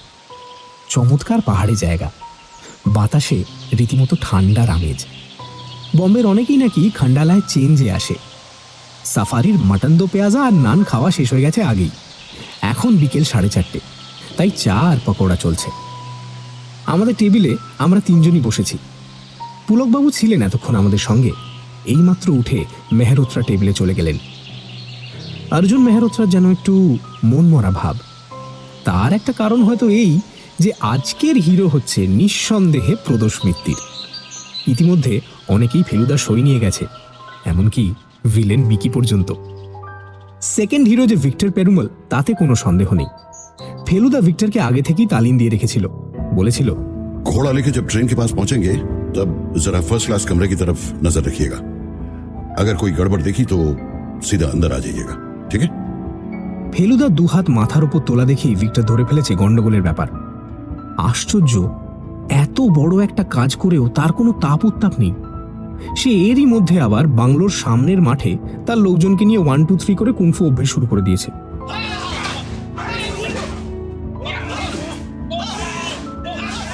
কিন্তু ব্যাপারটা হচ্ছে কি, এই এতক্ষণে প্রথম মুখ খুললেন জটায়ু। ফেলুদা ওর মুখের কথা কেড়ে নিয়ে বলল, ব্যাপারটা হচ্ছে কি, আপনি এখনো যেই তিমিরে সেই তিমিরে, তাই তো? জটায়ু একটা গোবেচারা হাসি হেসে মাথা নেড়ে হ্যাঁ বোঝালেন। ফেলুদা বলল, আপনার মনের অন্ধকার দূর করা খুব কঠিন নয়, তবে তার আগে গোরে লোকটাকে একটু বুঝতে হবে, তাহলেই তার কার্যকলাপটা বোধগম্য হবে। প্রথমেই মনে রাখতে হবে যে সে আসলে স্মাগলার, কিন্তু ভেগ ধরেছে সম্ভ্রান্ত ফিল্ম প্রডিউসারের। আপনার গল্প থেকে সে ছবি করছে। গল্পে আপনি শিবাজি ক্যাসেলে স্মাগলাররা থাকে বলে লিখেছেন। স্বভাবতই গোরে তাতে বিচলিত হয়ে পড়ে। তার মনে প্রশ্ন জাগে, আপনি শিবাজি ক্যাসেল সম্বন্ধে কতদূর কি জানেন, কারণ সে নিজে স্মাগলার আর তার বাসস্থানও শিবাজি ক্যাসেল। এইটা জানার জন্য সে সান্নাল সেজে আপনার বাড়ি গিয়ে হাজির হয়। আপনার সঙ্গে আলাপ করে সে বোঝে যে ভয়ের কোনো কারণ নেই, আপনি অত্যন্ত নিরীহ নির্লিপ্ত মানুষ এবং শিবাজি ক্যাসেলের ব্যাপারটা আপনার কাছে একেবারেই কাল্পনিক। সেই সময় তার মাথায় আসে আপনার হাত দিয়ে বইয়ের প্যাকেটে 9 লাখ হার পাচার করার আইডিয়া। মালটা গড়ে পাঠাচ্ছিল তারই এক গ্যাংয়ের লোককে, যে খুব সম্ভবত থাকে শিবাজি ক্যাসেলেরই 17 নম্বর তলার 2 নম্বর ফ্ল্যাটে। আপনি যদি ধরা পড়েন তাহলে দোষ দেবেন সান্নালকে, গোরেকে নয়, তাই তো? অর্থাৎ সান্নালকে খাড়া করে গোরে নিচে থাকছে সেফ সাইডে। এদিকে হয়ে গেল গন্ডগোল। আপনি 50 লাখ টাকার হারের বদলে চালান করে বসলেন আপনারই 5 টাকা দামের বই। সেই বইয়ের প্যাকেট নিয়ে লাল শার্ট অর্থাৎ নিম্ম শিবাজি ক্যাসেলের লিফট দিয়ে উঠছিল 17 তলায়। সেই সময় গোরেরই কোনো প্রতিদ্বন্দ্বী গ্যাংয়ের লোক নিম্মকে আক্রমণ করে প্যাকেট আদায় করার জন্য। নিম্ম তাকে খুন করে প্যাকেট যথাস্থানে চালান দিয়ে গা ঢাকা দেয়। এদিকে প্যাকেটে যে হার নেই সেই খবর পেতেই গোরেকে চলে আসতে হলো। সে তো বুঝেছে কি হয়েছে। তাকে এখন 2টো কাজ করতে হবে, 1 হার ফিরে পেতে হবে, আর 2 আমাদের খতম করতে হবে। তার একমাত্র ভরসা যে আমরা লাইফ ডিভাইনের রহস্য ভেদ করে হারটা পুলিশের হাতে জমা দিইনি। গোরে এসেই বুঝলো যে সান্নালের পুনরাবির্ভাবের প্রয়োজন হবে। সান্নালি যখন মালটা পাঠিয়েছিল তখন সান্নালকেই সেটা পুনরুদ্ধার করতে হবে, তাহলে গোরের নিজের ওপর কোনো সন্দেহ পড়বে না। কিন্তু গুলবাহার, বলছি সব বলছি। গুলবাহার সেন্টের ব্যাপারটা গোরের শয়তানি বুদ্ধির আশ্চর্য উদাহরণ। এটার জন্য সে কলকাতা থেকেই তৈরি হয়েছিল। সান্নাল মানেই গুলবাহার আর গুলবাহার মানেই সান্নাল। এই ধারণা আপনার মনে বদ্ধমূল হয়ে গিয়েছিল, তাই নয় কি? তা তো একরকম হয়েছিল বই কি। বেশ, এবার মনে করে দেখুন, সেদিন গোরে আমাদের বৈঠকখানায় বসিয়ে কিছুক্ষণের জন্য ঘর থেকে বেরিয়ে গিয়েছিল। ভাবটা যেন আপনার জন্য টাকা আনতে গিয়েছে, কেমন? ঠিক। সেই ফাঁকে লিফটে ঢুকে 2 ফোঁটা গুলবাহার সেন্ট ছিটিয়ে দেওয়াটা কি খুব কঠিন ব্যাপার? উপর থেকে নিচ পর্যন্ত সব কটা তলা শুঁকেও যখন কোনো সেন্টের গন্ধ পেলাম না, তখনই বুঝলাম যে গন্ধটা রয়েছে শুধু লিফটের ভেতর।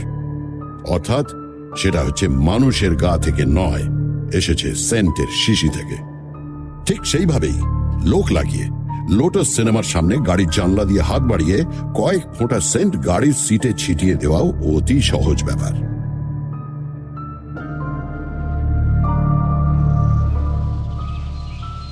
ফেলুদা বুঝিয়ে দিলে সত্যিই সহজ। লালমোহন বাবু যে ব্যাপারটা বুঝেছেন তাতে কোনো সন্দেহ নেই, কিন্তু তবু তার মুখে হাসি ফুটছে না দেখে বেশ অবাক লাগলো। সেটা যে শেষ পর্যন্ত পুলকবাবুর একটা কথায় ফুটবে সেটা কি করে জানবো? চা শেষ করে যখন শহরে ফেরার তোড়জোড় চলছে, সূর্যটা পাহাড়ের পেছনে নেমে যাওয়ায় হঠাৎ ঠান্ডা বেড়ে মাঝে মাঝে বেশ কাঁপুনি লাগিয়ে দিচ্ছে, তখন দেখি পুলকবাবু আমাদের দিকে ব্যস্তভাবে এগিয়ে আসছেন। লালু, আরে জেট বাহাদুরের বিজ্ঞাপন পড়ছে আগামী শুক্রবার, কিন্তু তার আগে একটা ব্যাপার জেনে নেওয়া দরকার, বুঝলি লালু? কি ব্যাপার ভাই? আচ্ছা, তোর কোন নামটা যাবে, আসলটা না নকলটা? নকলটাই আসল ভাই। বানানটি হবে JATAYU। এক গাল হেসে বললেন রহস্য রোমাঞ্চ উপন্যাসিক লালমোহন গাঙ্গুলি ওরফে জটায়ু।